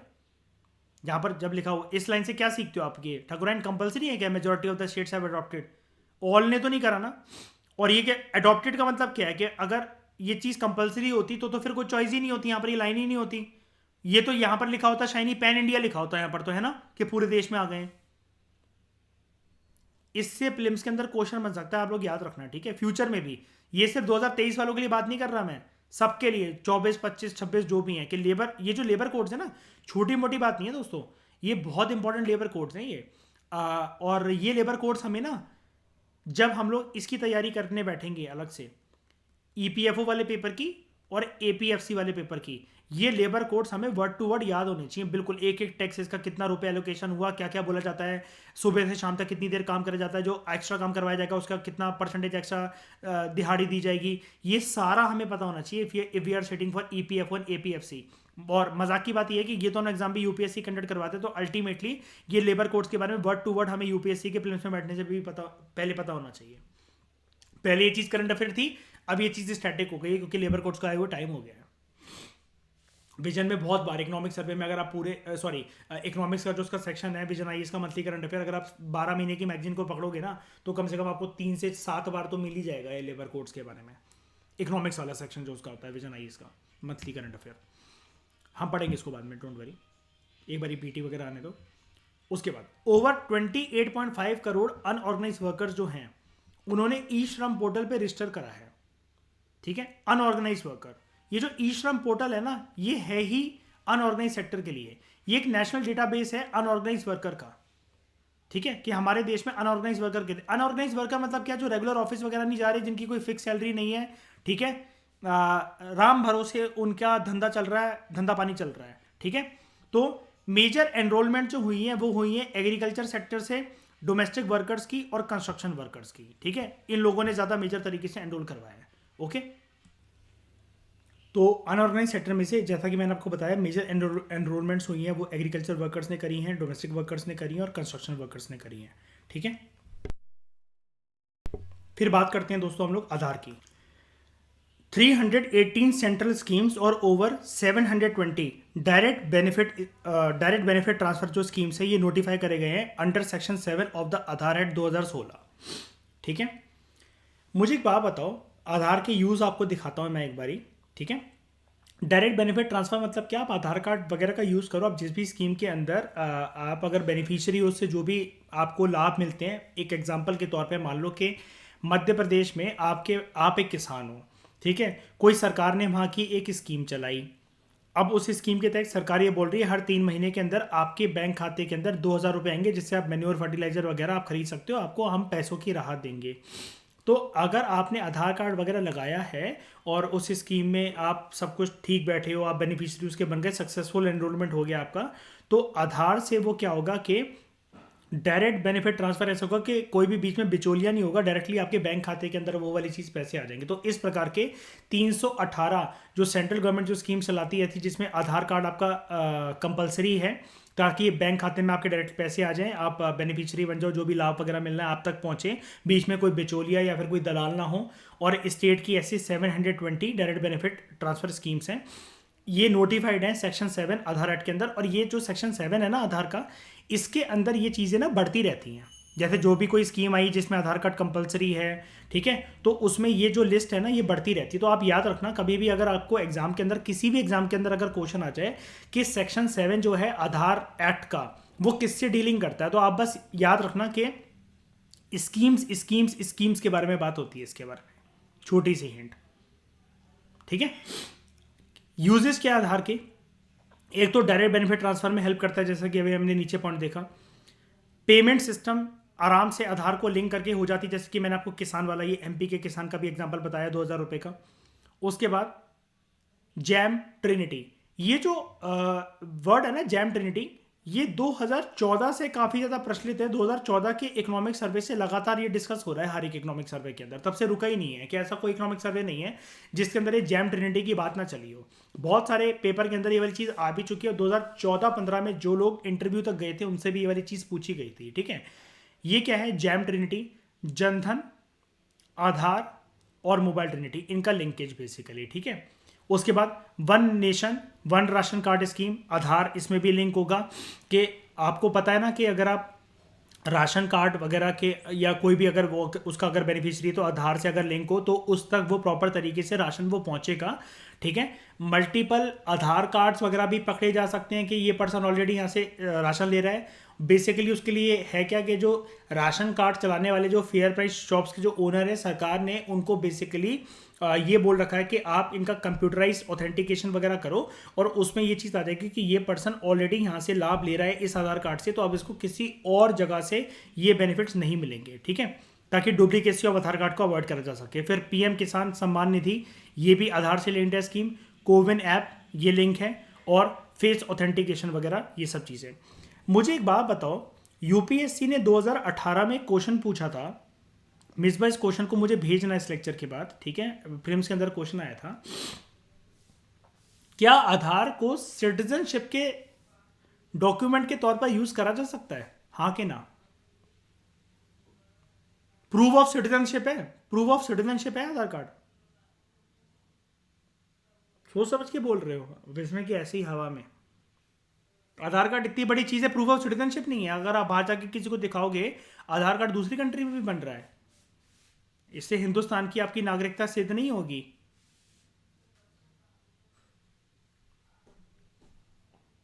आधार प्रूफ ऑफ सिटीजनशिप नहीं है, बिल्कुल सही बोला इसमें। यूपीएससी 2018 में क्वेश्चन आया था ये वाला। ठीक है, स्टेटमेंट बेस्ड क्वेश्चन था, मिसबा चेक करना एक बारी, यही था क्वेश्चन। उसमें से एक स्टेटमेंट थी कि Aadhaar can be use as a proof of citizenship. तो दोस्तों मैं आपको एक एक्स्ट्रा पॉइंट बता रहा हूँ कि आधार जो है ना वो सिटीजनशिप का आपका प्रूफ नहीं है। It is not a citizenship proof, never ever. ये वाली बात याद रखना, यूपीएससी में आ चुका है क्वेश्चन, फिर से आ सकता है किसी ना किसी स्टेटमेंट की फॉर्म में। ठीक है, एम्प्लॉयमेंट ट्रेंड्स को एक बार ही जानते हैं, पैरामीटर्स देखते हैं। सबसे पहले लेबर मार्केट में क्या हुआ। जैसा कोविड के पहले जो लेवल चलते थे वो रिकवर हो गए, अर्बन एरिया में भी, रूरल एरिया में भी। कैसे कह सकते हैं हम ये वाली बात, अनएम्प्लॉयमेंट रेट जो है बेसिकली वो डिक्लाइन हो गया है, 8.3% था, 7.2% पहुंच गया है, और हमारे पास मिड 2020 का आंकड़े ये वाली चीज़ को सिद्ध करते हैं, बताते हैं। वर्कर पॉपुलेशन रेशियो ये इंप्रूव हुआ है, मेल्स के लिए भी फीमेल्स के लिए भी, अर्बन एरिया रूरल एरिया में दोनों, और ये चीज़ हमें बताता है periodic labour force survey. Worker population ratio बढ़ गया। वर्कर पॉपुलेशन रेशियो मतलब क्या? टोटल पॉपुलेशन में से कितने लोग क्या हैं? Working, right?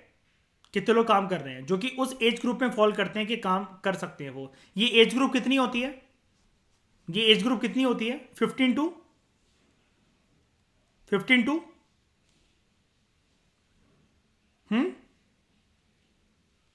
59, ठीक है। Female labour force participation rate सर्वे ये कहता है कि कुछ ना मेजरमेंट इश्यूज हैं female labour force participation rate को कैलकुलेट करने में, इसलिए सर्वे ने, इकोनॉमिक सर्वे ने इसके बारे में कोई बात ही नहीं करी। कहता है कि इसको अच्छे तरह कैलकुलेट नहीं करा जा सकता। अब बेसिकली दोस्तों बात यार पे आप समझ रहे हो, जिसमें धज्जियां उड़ सकती हैं जिसके आंकड़ों में, तो उसमें मेजरमेंट इश्यूज हैं। अगर ऐसा है शाइनी, तो इसको ठीक क्यों नहीं करा गया फिर? इकोनॉमिक सर्वे का ये कहना, इतने स्टैंडर्ड डॉक्यूमेंट का इसमें ये कहना, ये अच्छा लगता है कि मेजरमेंट इश्यूज है? यहाँ पर आंकड़े पेश तो कर दो, बाद में लिख देते कि मेजरमेंट इश्यूज हैं, कुछ भी नहीं बोला। उसके बाद employment in the organise manufacturing sector. Organise sector की बात हो रही है और मैन्युफैक्चरिंग सेक्टर की बात हो रही है, यानी कि सेकेंडरी सेक्टर की। यहां पर अच्छा खासा में अपवर्ड ट्रेंड देखने को मिला है। और कौन सी इंडस्ट्री मैन्युफैक्चरिंग सेक्टर में बूम कर रही है? Food products industry. Food products industry 11.1%। यहां पर सबसे ज्यादा लोग एम्प्लॉयड होते हैं, और ये हमें बताता है एनुअल सर्वे ऑफ इंडस्ट्री। खाने पीने के आइटम कभी नहीं रुकते हैं, क्योंकि है ना, वो प्रोड्यूस होते ही रहते हैं। जनसंख्या बढ़ रही है, खाने पीने का माहौल हमेशा बना ही रहता है, वो बढ़ता रहता है, ठीक है। अब दोस्तों मैं आपको एक बात बताता हूं। हमारे देश में ना बड़े सारे सेक्टर्स होते हैं। मैं आपको निफ्टी 50 वगैरह दिखाता रहता था, ठीक है, प्रीवियस लेक्चर तक मैंने आपको दिखाया है। बहुत सारे सेक्टर्स हैं। आपको मैं एक टिप भी दे दूंगा, अगर आप अच्छे से पैसा कमाना चाहते हो, एक उसकी ट्रिप भी ले लोगे, मेरे से ट्रेडिंग टिप भी दे देता हूं मैं आपको। और यहाँ पर एक चीज़ मैं प्रूव भी कर देता हूँ आपको। Just a minute. आप ना दोस्तों, क्या है कि अगर आप निफ्टी 50 को चेक करो, ठीक है, इसमें अप एंड डाउन लगा रहता है, ठीक है। जैसा कि आप यहाँ पर देख पा रहे हो, इसके अंदर आपको अप डाउन मूवमेंट्स जो हैं, टॉप बेस्ट 50 जो कंपनीज हैं उसके अंदर आपको अप डाउन मूवमेंट देखती रहनी पड़ती है, ठीक है। तो यहाँ पर भी एक कंफ्यूजन है। जो कुछ भी नहीं जानता कि यार मैं किस सेक्टर में देखूं, किस सेक्टर में जाऊं, कौन सा सेक्टर अच्छा है, किस में पैसा लगाना चाहिए, या बात यहाँ पर पैसा लगाने की नहीं है, मैं और भी आपको चीज़ें समझा रहा हूँ। अब जैसे निफ्टी आईटी है, आईटी सेक्टर है, अगेन सेम चीज़ है। यहाँ पर अगर आप देखो, इंफॉर्मेशन टेक्नोलॉजी का सेक्टर देश में अप डाउन ये सब करता रहता है, ठीक है। ये चीज़ लगी रहती है। आप किसी भी सेक्टर को उठाकर देख लो, आप मेटल सेक्टर को हमारे देश में उठाकर देख लो, मेटल सेक्टर को उठाकर देख लो, सेम वही कहानी आपको रिपीटेशन मोड पे मिलेगी, अप डाउन, ठीक है। देश में दोस्तों हम जानते हैं सिर्फ एक ही चीज ऐसी होती है जो कि नहीं रुकती, लोगों का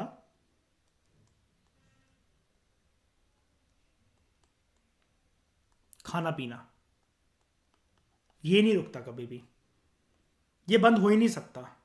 कोविड के टाइम पर सब सारी चीजें बंद हो गई, लेकिन क्या खाना पीना बंद हुआ? क्या खाना पीना बंद हुआ? क्या बताओ? नहीं ना। अगर आप मेडिसिन सेक्टर तक को भी देख लो ना, तो वो भी निफ्टी फार्मा जो है, ये भी अप डाउन करता रहता है। सिर्फ एक सेक्टर दोस्तों ऐसा है जिसमें आप आंखें बंद करके किसी भी पॉइंट पर पैसा लगा लो, आपको हमेशा बेनिफिट ही मिलेगा। ये है दोस्तों Nifty FMCG. FMCG, fast moving consumer goods. Fast moving consumer goods, अगर आप इसका ट्रेंड देखो ना, ये हमेशा ये आपको अप ट्रेंड में ही मिलेगा। देखो हमारे पास 2013 से इसका डेटा है जो कि चार्ट हमें दिखा रहा है। 2013 से कितनी भयानक भयानक चीजें हुई हैं, सेक्टर की धज्जियां उड़ गई कितने सारों कितनी सारी चीज़ों की, ये कॉन्टिन्यूसली देख लो। इसका सिंपल सा रीज़न यही है, कुछ भी हो जाए देश में खाना पीना नहीं रुक सकता। इसके जैसे स्टॉक्स होते हैं, लाइक आपको पता है कि आईटीसी, नेस्ले, ये सब जो होते हैं खाने पीने के जो होते हैं, आप इसमें लगाओ पैसा, आपका अच्छा रिटर्न बनेगा लॉन्ग टर्म में पक्का। ये क्योंकि इसमें तो कोई बर्बादी हो ही नहीं सकती ना। और ये जो डाउनफॉल जैसे आते हैं ना, ये छोटे मोटे न्यूज़ की वजह से आते हैं कि मैगी के अंदर कैंसेरियस एलिमेंट है, मैगी को बैन करा जाए, ये वो करके, ये रुकते नहीं है। लेकिन ये वाले सेक्टर, मैगी नहीं तो कोई बात नहीं, ये पी सही है, फिर से बढ़ जाते हैं ये सारे। ओके, तो ये एक छोटी सी मेरी टिप थी एक, और मैंने आपको ये वाली चीज़ भी प्रूव कर दी। ये मैं एक्चुअली ये वाला पॉइंट आपको बता रहा था, बाद में यहाँ पर ट्रेडिंग की नहीं थी।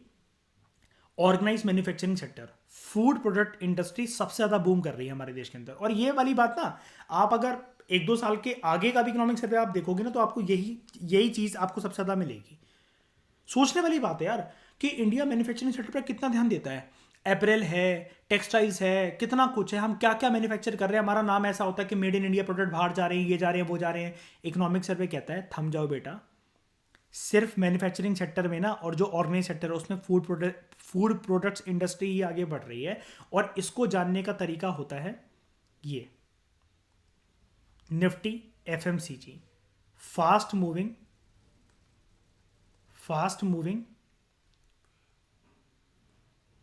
कंज्यूमर गुड्स, जिसके अंदर मेजॉरिटी ऑफ द आइटम्स और जो स्टॉक्स हैं, जो शेयर्स हैं, वो उसी के हैं।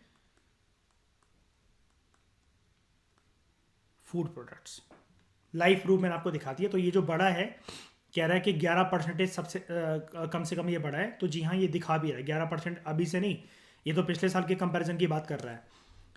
आप अगर 2013 से इसको देखना शुरू करो तो ये ऊपर ही गया है।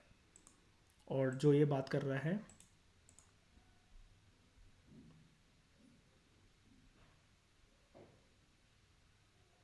पिछले साल से बात कर रहा है ना, तो 31 जनवरी बजट आता है, फरवरी,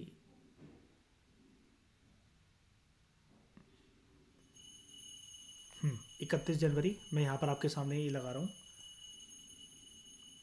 ये रहा 31 जैन। इकोनॉमिक सर्वे आया होगा। इकोनॉमिक सर्वे कह रहा है 11% की इसने महारत हासिल करी है। जी हाँ बिल्कुल, यहाँ से जाने के बाद ये देखो, फूड प्रोडक्ट सेक्टर, मतलब आप इसको, ये तो पूरा एफएमसीजी सेक्टर है, फूड प्रोडक्ट सेक्टर मतलब ऐसे ही बूम कर रहा है। और ये ट्रेंड हमें शो कर रहा है ना, ये देखो ट्रेंड भी तो शो कर रहा है हमें, ये पूरा का पूरा दिख रहा है ना, ये यहाँ से लेकर यहाँ तक गया है पूरा का पूरा। बस वापस आते हैं। फिर pension subscriptions, there is a net increase in the subscriber of Employees Provident Fund और नेशनल पेंशन स्कीम के अंदर जो भी एनरोलमेंट्स हैं वो बढ़ी हैं as compare to the financial year 21। और इसके पीछे मैंने आपको एक रीज़न क्या बताया था, ये एकदम से क्यों बढ़ गई है पेंशन वगैरह, ये अच्छा बुरे की बात नहीं है, लेकिन यहाँ पर क्यों, हाँ वॉलंटरी रिटायरमेंट, ठीक है। उसके बाद मनरेगा, Mahatma Gandhi national rural employment guarantee scheme, number of person जो वर्क डिमांड कर रहे हैं मनरेगा के अंदर, ये जैसा कोविड-19 से पहले जो था वो उतना सेम ही चल रहा है। अराउंड 70.6 लाख वर्क्स जो हैं वो कंप्लीट भी हो गए हैं सो फार इन फाइनेंशियल 2023। तो ये ऑलमोस्ट ये चीज़ सेम चल रही है। तो बाकी सारी चीज़ें आप ना एरो से फटाफट इसको आप शॉर्ट टर्म में अगर कवर करना चाहो तो कर सकते हो। सिर्फ ये female labour force participation rate की बात यहाँ पर नहीं हुई है, लेकिन ये जो ऑर्गेनाइज सेक्टर का बढ़ना, पेंशन सब्सक्राइबर का बढ़ना, वर्कर पॉपुलेशन रेशियो ये बड़ा है, मनरेगा सेम रहा है। और लेबर मार्केट के अंदर ये जो डाउनफॉल एरो, ये अच्छी बात है, ये बेरोजगारी को दिखा रहा है, ये गिरा है। यानी कि ओवरऑल अगर हम लोग इनको देखें, एम्प्लॉयमेंट के ट्रेंड्स को देखें, एम्प्लॉयमेंट ट्रेंड्स इस साल हमारे फेवर में है या हमारे अगेंस्ट जा रहे हैं, पॉजिटिव है कि नेगेटिव है, बताओ। पॉजिटिव है, ठीक है। तो आगे बात करते हैं हम लोग एम्प्लॉयमेंट ट्रेंड्स तक तो हम लोगों ने देख लिया था। इंश्योरिंग स्कूल एजुकेशन, सारे के सारे मेंस ओरिएंटेड चीज़ें हैं, बस आपको ध्यान से सुनना है। और एक बात और बताऊंगा इंपॉर्टेंट, अभी लेक्चर आगे प्रोसीड होने दो। जो एनरोलमेंट्स है ना, तीनों लेवल ऑफ स्कूलिंग पर बढ़ी हैं वो, चाहे वो प्राइमरी लेवल हो, अपर प्राइमरी लेवल हो, सेकेंडरी लेवल हो और हायर सेकेंडरी लेवल हो, सारे लेवल पर बढ़ी हैं वो, except for the pre primary level. ये प्री प्राइमरी लेवल क्या होता है, कौन सी क्लासेस होती हैं, क्या कहते थे हम लोग इसको बचपन में, LKG UKG। ये रिड्यूस हो गई है from 1.1 crore to 1 crore in financial year 2022। ये इकोनॉमिक सर्वे ने हमें आंकड़ा दिया है, बिल्कुल crystal clear. School drop out rate जो है ना, जो कि स्कूल में जैसे जाते जाते बच्चे बाहर ही निकल गए, बीच में से ही सेशन कंप्लीट नहीं हुआ, या फिर 12वीं तक 10वीं तक कंप्लीट नहीं करा, ये हर एक लेवल पर बहुत अच्छी खासी तरीके से डिक्लाइन होता चल रहा है, लड़कियों के लिए भी और लड़कों के लिए भी। ज़्यादातर दिक्कत हमारे देश में स्कूल ड्रॉप आउट रेट की किसकी रहती है, लड़कों की कि लड़कियों की? क्यों रहती है? ठकुरा इतने बुरे मन से क्यों बोल रहे हो, तेरी तो पढ़ाई हो गई है। अकेले रह रही है पहाड़ों में, बर्फों में घेर ली लौंडों के साथ, उसके बाद इतना दुखी मन। हाँ बताओ क्यों रहती है?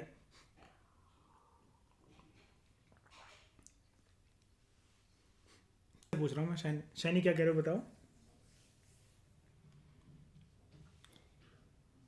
शादी, हाँ ठीक है, शादी करा देते। और कंजर्वेटिव माइंडसेट। और लड़कियों के लिए स्कूल खुद से ना जाने की सबसे बड़ी समस्या क्या, वहां पर क्या ना होना, और या स्कूल दूर होना, और दूर है तो वहां पर क्या ना होना,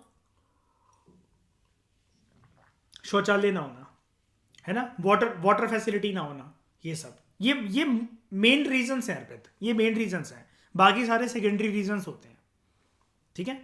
और जो कंजर्वेटिव माइंडसेट जो मयूर आपने बोला, ये भी एक बहुत बड़ा कारण है बहुत सारे दूर दराज के गांव के इलाकों में, ठीक है। प्यूपिल टीचर रेशियो, ये क्या होता है कि हर एक स्टूडेंट, मतलब नंबर ऑफ स्टूडेंट्स के लिए कितने टीचर्स अवेलेबल हैं, ये इंप्रूव हो गया है फाइनेंशियल ईयर 2013 में। एक डिकेड तक मान लो लगभग इसको, ठीक है, 34 था, सॉरी ये था 26, improved from 34 in financial year 13 to 26 in financial year 2022 primary level पर, and substantially in other levels too. ये रेशियो इंप्रूव हो गया है। एक डिकेड है पूरा का पूरा, ये देखो 13 टू 22, ऑलमोस्ट अ डिकेड, 9 साल, अब 10 साल ऐसा फर्क मत माना करो, ऑलमोस्ट अ डिकेड, ठीक है।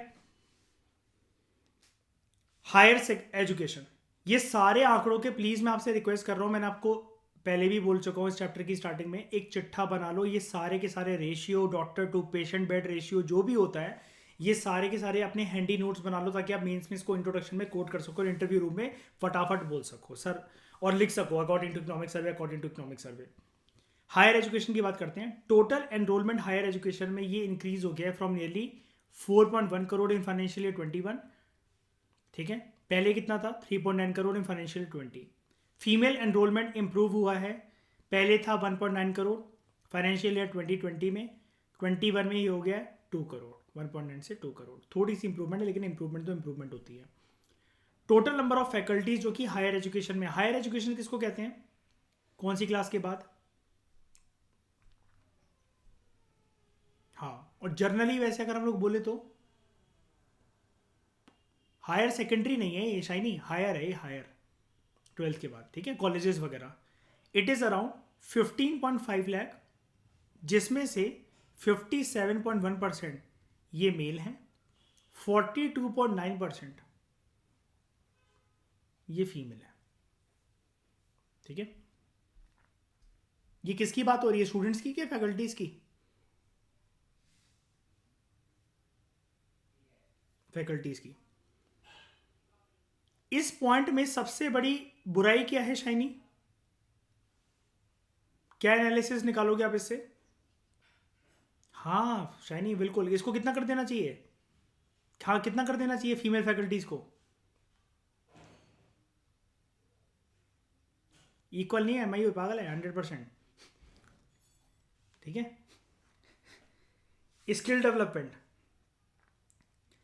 पीरियोडिक लेबर फोर्स सर्वे ये बताता है कि जो फॉर्मल वोकेशनल या टेक्निकल ट्रेनिंग है यूथ में, 15 टू 29 ईयर्स यूथ की कैटेगरी, और वर्किंग एज पॉपुलेशन 15 टू 59, ये हमने डिस्कस करा था, ठीक है। ये इम्प्रूव हो गया है फाइनेंशियल ईयर 21 में एज कंपेयर टू पिछले फाइनेंशियल ईयर्स में 2020 एंड 2019। ठीक है, कि फॉर्मल तरीके से एक अच्छे डिसिप्लिन्ड एनवायरनमेंट के अंदर कितने लोगों की ऑन द जॉब ट्रेनिंग या टेक्निकल ट्रेनिंग होती है so that they can acquire skills. लगभग 1.1 करोड़ लोगों को ट्रेन करा गया है अंडर प्रधानमंत्री कौशल विकास योजना। 41.4 लाख जो है अप्रेंटिस, ये क्या होता है शाइनी? Apprentices, technical knowledge. ठीक है, या फिर ऐसा कह सकते हैं ना मयूर सिंपल भाषा में कि जिन लोगों के पास टेक्निकल स्किल्स हैं कि वो कहीं पर भी जॉब मांगने जाएंगे तो उनको अपनी स्किल्स और डिग्रीज के बेसिस पर कहीं पर भी जॉब मिल जाती है उस नेचर की, अगर एमएनसीज या इंडस्ट्रीज कंपनीज हो तो, है ना? ठीक है, जब से ये national apprenticeship promotion scheme launch हुई है तब से लेकर 21.4 लाख जो हैं ऐसे लोग एंगेज करे गए इंडस्ट्रीज के द्वारा who are highly skilled, technical, have technical knowledge. 724 district skill committee बनाई गई है under skill acquisition and knowledge awareness for livelihood promotion Sankalp initiative के तहत। अभी आप इन सबको पढ़ लो, आपके दिमाग में मैं जानता हूं ये वाली बात आ रही होगी पक्का। आप में से जितने लोग बैठे हैं 100% लोगों के दिमाग में ये वाली बात होगी, सर हमें इसका मतलब बिल्कुल भी नहीं पता, सुना सब कुछ है, हमें इसके बारे में भनक भी नहीं है कि इस नाम के अलावा अगर इसके अंदर कुछ पूछ लिया जाए ना हम कुछ भी नहीं बता पाएंगे, कुछ भी नहीं बता पाएंगे। डोंट वरी, अभी मैं आपको इस चीज़ का ब्रह्मास्त्र दे दूंगा, आपको सब कुछ याद हो जाएगा। जस्ट एक बारी सारा इकोनॉमिक सर्वे ये वाला पोर्शन देख लेते हैं, अपने आप से आपको सब कुछ पता लग जाएगा। दूसरे सेक्टर की तरफ चलते हैं, हेल्थ। सेंटर और स्टेट गवर्नमेंट ने पूरे बजट में से जितना एक्सपेंडिचर करा है हेल्थ के ऊपर फाइनेंशियल ईयर 23 की अगर हम लोग बात करें वो रहा है 2.1% of the GDP. Isha, are you there in the class? Isha नहीं है क्या? मुझे ऑडियो भेजी थी ईशा ने जिस दिन मैंने आप लोगों से वो पूछा था ना शाइनी के ये जो सिगरेट और उसको बैन करने से रिलेटेड वो करके, तो तब ईशा ने बताया था मुझे बड़ी बात 2.1% जीडीपी इतनी खर्च होती है हमारी हेल्थ सेक्टर के ऊपर अब। ठीक है, एंड 2.2% इन फाइनेंशियल ईयर 2022 और पहले फाइनेंशियल 21 में वो थी 1.6%। ठीक है, बेसिकली ये क्या है कि ये अभी इसके आंकड़े हमारे पास और निकल कर आएंगे। अभी चौथे क्वार्टर का रिजल्ट आने तो ये आपको दिख रहा होगा ना। अगर हम लोग बात करें फाइनेंशियल ईयर 23 की और कंपेयर करें 22 से, क्या हम कह सकते हैं देखो कमी तो कमी होती है और बढ़ना तो बढ़ना होता है, क्या सेंटर और स्टेट गवर्नमेंट का जो बजटेड एक्सपेंडिचर है हेल्थ सेक्टर के ऊपर वो कम हुआ है कि बढ़ा है? बताओ।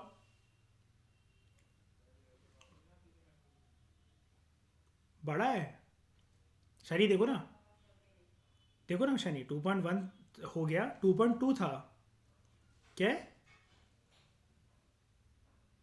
बोलो बोलो शनि, क्या बोल रहे हो? अरे सामने आपके स्क्रीन के सामने शाइनी है, क्या ये बड़ा है कि कम हुआ है इतना तो बता दो।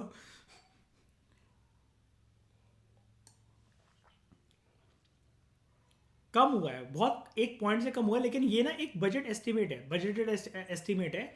अभी जब निकलेगा प्रॉपर क्वार्टर 4 का रिजल्ट तब हम देख सकते हैं कि थोड़ा सा 2.2 से ज़्यादा ही निकलेगा, लेकिन अभी के लिए हम क्या मानेंगे अगर ये पेपर में क्वेश्चन आ जाए तो, इससे अगर एग्जामिनर बनाए बड़ा है कि कम हुआ है? कम हुआ है, सिंपल सी बात। घबराया मत करो, कुछ भी जो आंखों के सामने होता है आंकड़ों में एनालिसिस उतनी ही दिया करो जितनी आपके सामने होती है, उसमें कोई डरने वाली बात नहीं है, बी कॉन्फिडेंट। मेरी आवाज़ क्या कह रहे हो शनी? मेरी आवाज़ नहीं, अच्छा हाँ नेटवर्क इशू, ओके। मेरी साइड से आपकी साइड से मेरी आवाज़ नहीं आ रही क्या? ठीक है, कोई बात नहीं, नेट इशू होगा। Out of the pocket expenditure as a percentage of total health expenditure ये स्टेडली डिक्लाइन हुआ है। Out of the pocket expenditure एक अच्छी चीज़ होती है कि बुरी चीज़ होती है दोस्तों? है ना, क्योंकि एक्स्ट्रा पैसा जेब खर्ची करवा देती है ज़्यादा, है ना। ये डिक्लाइन हुआ है। फाइनेंशियल ईयर 2014 में ये था 64.2%, 19 तक होते होते ये हो गया 48.2%। आगे के आंकड़े हैं अभी हमारे पास अवेलेबल नहीं है। यानी कि ये चीज़ वैसे दोस्तों जो अब मैं बात बोलने जा रहा हूँ इसको कभी भी एग्जाम के अंदर कोट मत करना, ना ही इंटरव्यू में इस प्रकार का एंगल देना, ठीक है। लेकिन अर्पित, क्या हम ऐसा कह सकते हैं इकोनॉमिक सर्वे का ये वाली बात लिखना कि फाइनेंशियल ईयर 2014 को ही उठाना और 19 तक लेकर जाना कि पहले टेन्योर के अंदर मोदी जी ने इसको कम करवाया, ये कह रहा है इकोनॉमिक सर्वे, साफ साफ कह रहा है ना। यही क्यों पकड़ा और यहीं तक क्यों लेकर गया? हाँ, पहले हड़प्पा था, सही बात है। उसके बाद और नहीं 20 की बात क्यों नहीं करी अर्पित, बता तो जरा। 20 के अंदर किसने बैंड बजाई? कोविड ने। हाँ, अर्थी जलाओ की। इन्फेंट मोर्टेलिटी, वेरी गुड मयूर, क्या एनालिसिस है। Infant mortality rate, under 5 mortality rate. अच्छा, ये एक और चीज़ होती है, लेकिन आप इसको समझ गए होगे वैसे। इन्फेंट मोर्टेलिटी रेट तो हो गया 1 साल से पहले, जो याद है मयूर हमने पढ़ा था, पहला हैप्पी बर्थडे नहीं मना पाया बच्चा, है ना। ये अंडर 5 का मतलब क्या हो जाएगा, बताओ कौन सा बर्थडे नहीं मना पाया? हाँ, 5th बर्थडे। और ये नियोनेटल क्या होता है, एनीवन? हम्म, गर्भावस्था में, ठीक है। बिल्कुल जैसे होने वाला हो और जस्ट डिलीवर करने वाली हो औरत, बेबी, है ना, और डेथ हो जाए, कह सकते हैं मयूर ऐसा, ठीक है। इसमें सब में गिरावट आई है। आयुष्मान भारत बेनिफिशियरीज जो हैं, आपको पता है ना, आयुष्मान भारत का कार्ड बनता है बड़े सारे, आपका एक हेल्थ इंश्योरेंस स्कीम है वो, इतना नॉलेज है आप सबको? हाँ, वेरी गुड। अच्छा, मुझे एक बात बताओ पे, चलो आपने एक तो कह दिया 5 लाख का, एक एक मुझे और बात बताओ। बहुत सारे स्टूडेंट्स को ना गलती करते हैं इस चीज़ में, और इंटरव्यू में भी गलत बोलकर आ जाते हैं। ये जो आयुष्मान भारत कार्ड है और इसके अंदर जितना लाभ बनेगा 5 लाख का, तो मयूर ये फैमिली के, अगर एक फैमिली के अंदर 5 मेंबर है, ये पांचों को मिलेगा या पूरी फैमिली का सिर्फ एक का होगा 5 लाख का, मतलब कंबाइंड फैमिली का, बताओ। हर एक का नहीं होगा, जैसे पांच लोग हैं तो 25 लाख का बजट नहीं हो गया, या फिर 5 लाख का ही होगा? हाँ, हाँ, हाँ, और बढ़ जाता है। नहीं नहीं, नहीं नहीं नहीं नहीं, पर मैं ये पूछ रहा हूं आपसे, ये घर में 5 मेंबर हैं। हाँ, 5 लाख होगा, है ना, सबका नहीं होगा, वरना ऐसे तो फिर क्या 25 का 50 लाख हो जाएगा। सरकार रोड में बैठी हुई है, पता चला पार्लियामेंट की बिल्डिंग गिरवी पड़ी हुई है किसी कंट्री के पास। हाँ, तो Ayushman Bharat beneficiaries they have reach to nearly 22 crore with over 1.5 lakh health and wellness centres. ये पूरी कंट्री में अब ऑपरेशनलाइज है, मतलब चलते हैं। सोशल प्रोटेक्शन की अगर हम लोग बात करें, मतलब अगर हमारा जीवन अगर चल रहा है तो वो वाली बातें नहीं होती, जैसे इंश्योरेंस स्कीम, जीवन के साथ भी और जीवन के बाद भी, ये वो वाली प्रधानमंत्री जीवन ज्योति बीमा योजना, अराउंड 46.9 सॉरी 14.96 करोड़ पर्सन जो है एनरोल करेगा इसके अंदर, और 6.4 लाख क्लेम्स जो हैं उनको पे करा गया इस स्कीम के अंतर्गत। प्रधानमंत्री सुरक्षा बीमा योजना, 32 करोड़ के आसपास, 32.1 करोड़ पर्सन जो है एनरोल करा गया इनको, टाइम टू टाइम, धीरे धीरे करके। एंड अबाउट 1.1 लाख क्लेम्स जो हैं, वो जो क्लेम जितना भी अमाउंट था वो पे करा गया। प्रधानमंत्री या प्राइम मिनिस्टर स्ट्रीट वेंडर्स आत्मनिर्भर Bharat, Atmanirbhar Atmanirbhar Nidhi scheme, 45 lakh loan application जो हैं वो सैंक्शन करी गई हैं, out of which 39 lakh loans have been disbursed, दे भी चुकी है, मतलब इतने एप्लीकेशन आए हैं उनमें से 39 लाख को मिल गया है। Pradhan Mantri Mudra Yojana, more than 38.4 crore loans, 38.4 crore, हाँ, loans have been sanctioned throughout this scheme. Rural economy की बात करते हैं, गांव में क्या स्थिति रही है। लगभग 65% जो एंटायर पॉपुलेशन है कंट्री की, वो हम जानते हैं रूरल एरियाज में रहती है, जिनमें से 47% आज भी डिपेंडेंट है एग्रीकल्चर के ऊपर। देखो, हमेशा हमारे क्लासेस में एक हम आंकड़ा देते रहते हैं ना, उस दिन हम प्राण्या के साथ भी जब मयूर क्लास कर रहे थे तो हम ऊपर ऊपर से बोल रहे थे कि इतने सारे लोग एग्रीकल्चर सेक्टर के अंदर एम्प्लॉयड है, ये वो है। तो अर्पित, इकोनॉमिक सर्विस बारी लेटेस्ट आंकड़ा हमें दे रहा है कि अब जो रूरल एरियाज में जो पॉपुलेशन जो है ना, वो 65% रहती है, उसमें इसमें से 47 जो प्रतिशत है ना, वो एग्रीकल्चर के ऊपर डिपेंडेंट है। Directly indirectly. ठीक है, गांव में जो जिंदगी है दूसरी चीज़ों को मद्देनजर रखते हुए, जैसे बिजली, ठीक है, पानी, इम्प्रूव वाटर फॉर ड्रिंकिंग, ठीक है, हेल्थ इंश्योरेंस स्कीम, ये सिग्निफिकेंटली इंप्रूव हुआ है under National Family Health Survey 2019 to 2021 का डेटा ये हमें बताता है ये सारी चीज़ें इंप्रूव हुई हैं वेरियस स्कीम्स के अंतर्गत। अगला, दीनदयाल अंत्योदय योजना, नेशनल रूरल लाइवलीहुड मिशन। इस मिशन ने लगभग 8.7 करोड़ विमेन जो हैं पुअर और वल्नरेबल कम्युनिटीज से, उनको मर्ज करा है, मोबिलाइज करा है, एकत्रित करा है 81 लाख सेल्फ हेल्प ग्रुप्स के अंदर। और सेल्फ हेल्प ग्रुप क्या करते हैं, चाहे औरतों का चाहे किसी का भी हो, number of people pool their common resources and to generate money and employment for them. आपस में ही ये कर लेते हैं। जैसे इसका छोटा से छोटा काम बताना, क्या मैं किसी पापड़ के बिजनेस को सेल्फ हेल्प ग्रुप बोल सकता हूं? झाड़ू बनाना, पोछा बनाना, आम का चार डालना, शहद बनाना, आम पापड़ बनाना, कह सकता हूं इन सब चीजों को? हाँ। उसके बाद हाँ, बाद में अगर बड़े हो जाते हैं लेवल पे तो उसके भी एक वो होती हैं क्राइटेरिया होते हैं जो हम जीएस पेपर 3 के अंदर मेंस के अंदर जानेंगे। वो हमारा पार्ट ही नहीं है, वो कहीं आपको मिलेगा ही नहीं। नितिन सिंघानिया वगैरह, सीवी सचदेवा, इकोनॉमिक सर्वे कहीं नहीं मिलेगा। वो हम जीएस पेपर 3 के अंदर जानेंगे कि ऐसा कब होता है। सेल्फ हेल्प ग्रुप हमारा टॉपिक है जीएस पेपर 2 एंड 3 के अंदर, दोनों के अंदर, एसएचजी, और जिससे केस स्टडी के क्वेश्चन भी आएंगे एथिक्स के पेपर 4 के अंदर भी। उसके बाद प्रधानमंत्री आवास योजना ग्रामीण, ठीक है, टोटल 2.7 करोड़ हाउसेज जो हैं वो सैंक्शन करे गए हैं। उसमें से 2.1 करोड़ हाउसेज जो हैं वो कंप्लीट करे गए हैं। Drinking water and sanitation, Jal Jeevan mission, as the result of the mission 19.4 crore households जो हैं, 11 करोड़ हाउस होल्ड जो हैं उनको टैप वाटर जो मिल रहा है पूरे का पूरा, 19.4 करोड़ में से 11 करोड़ों को मिल रहा है जो नलके से पानी है जो बेसिकली, ठीक है। जलदूत ऐप, 3.7 लाख कुएं they have been measured and their water level is updated in the central records, central government के पास जो रहते हैं। स्वच्छ भारत मिशन ग्रामीण, 1.2 लाख विलेजेस जो है उनको डिक्लेयर कर दिया गया ओपन डेफिकेशन फ्री, खुले में लोग अब शौच नहीं करते हैं, ठीक है, और open defecation free plus status मिल गया उनको। अंडमान और निकोबार आइलैंड जो हैं वहां पर सारे के सारे जो गांव हैं वहां पर उनको डिक्लेयर करा गया है that they work on the open defecation free plus model.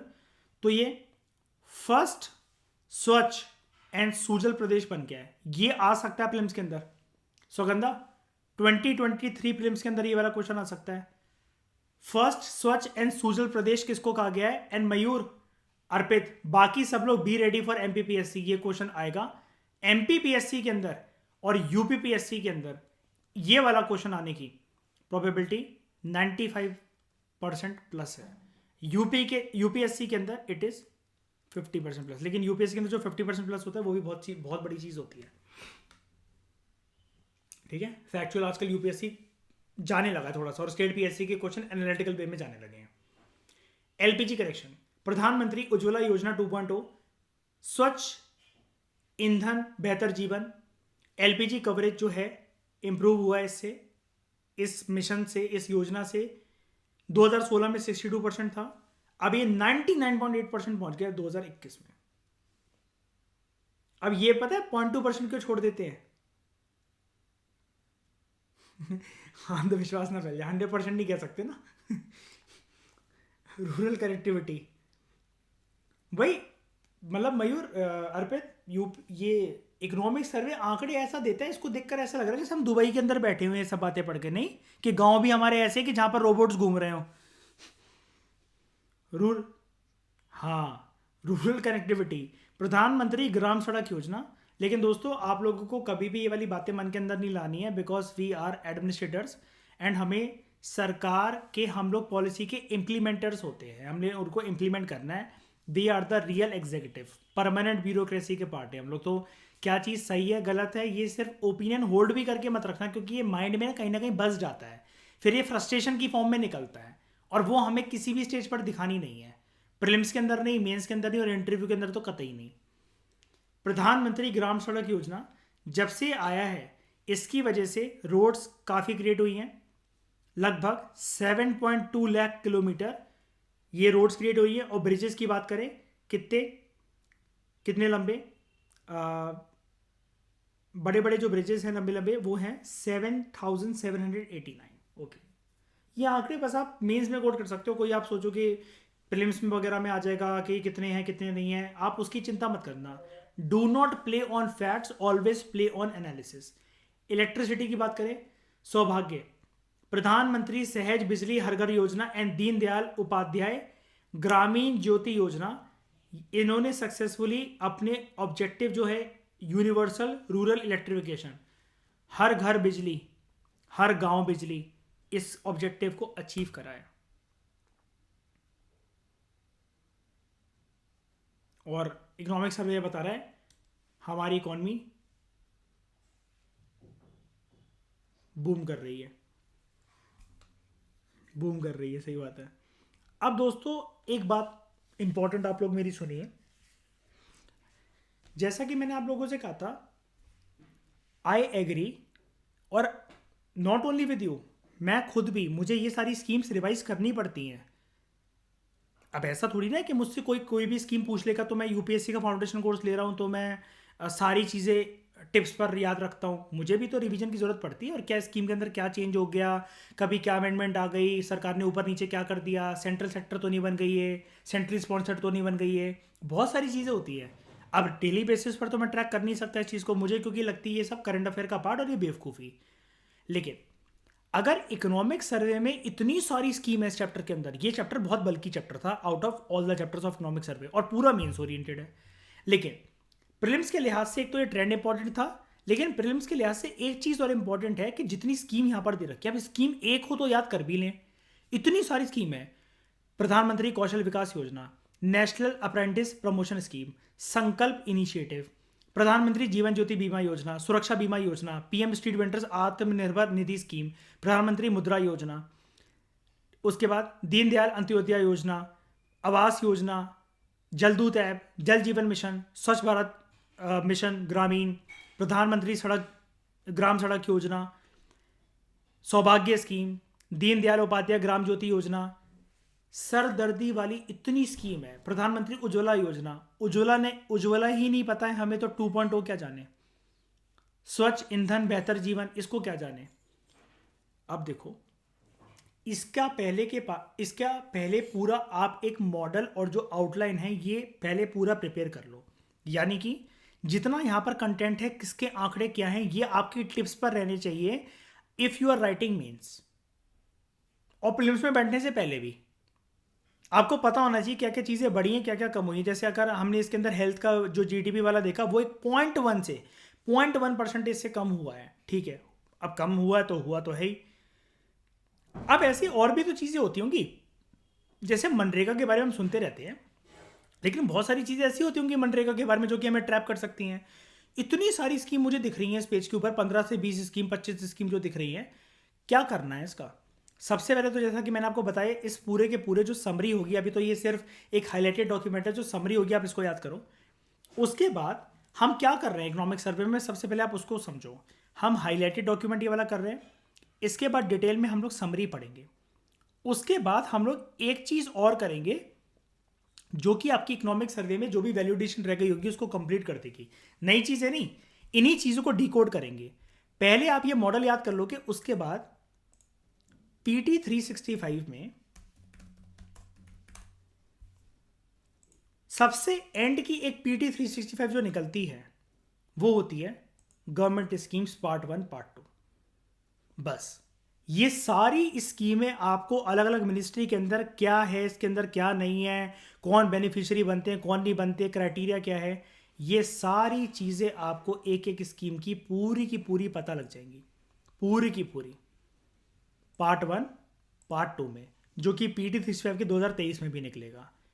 ठीक है, देख रहे हो? पार्ट 1 जो है 228 पेजेस का है, पार्ट 2 227 पेजेस का है।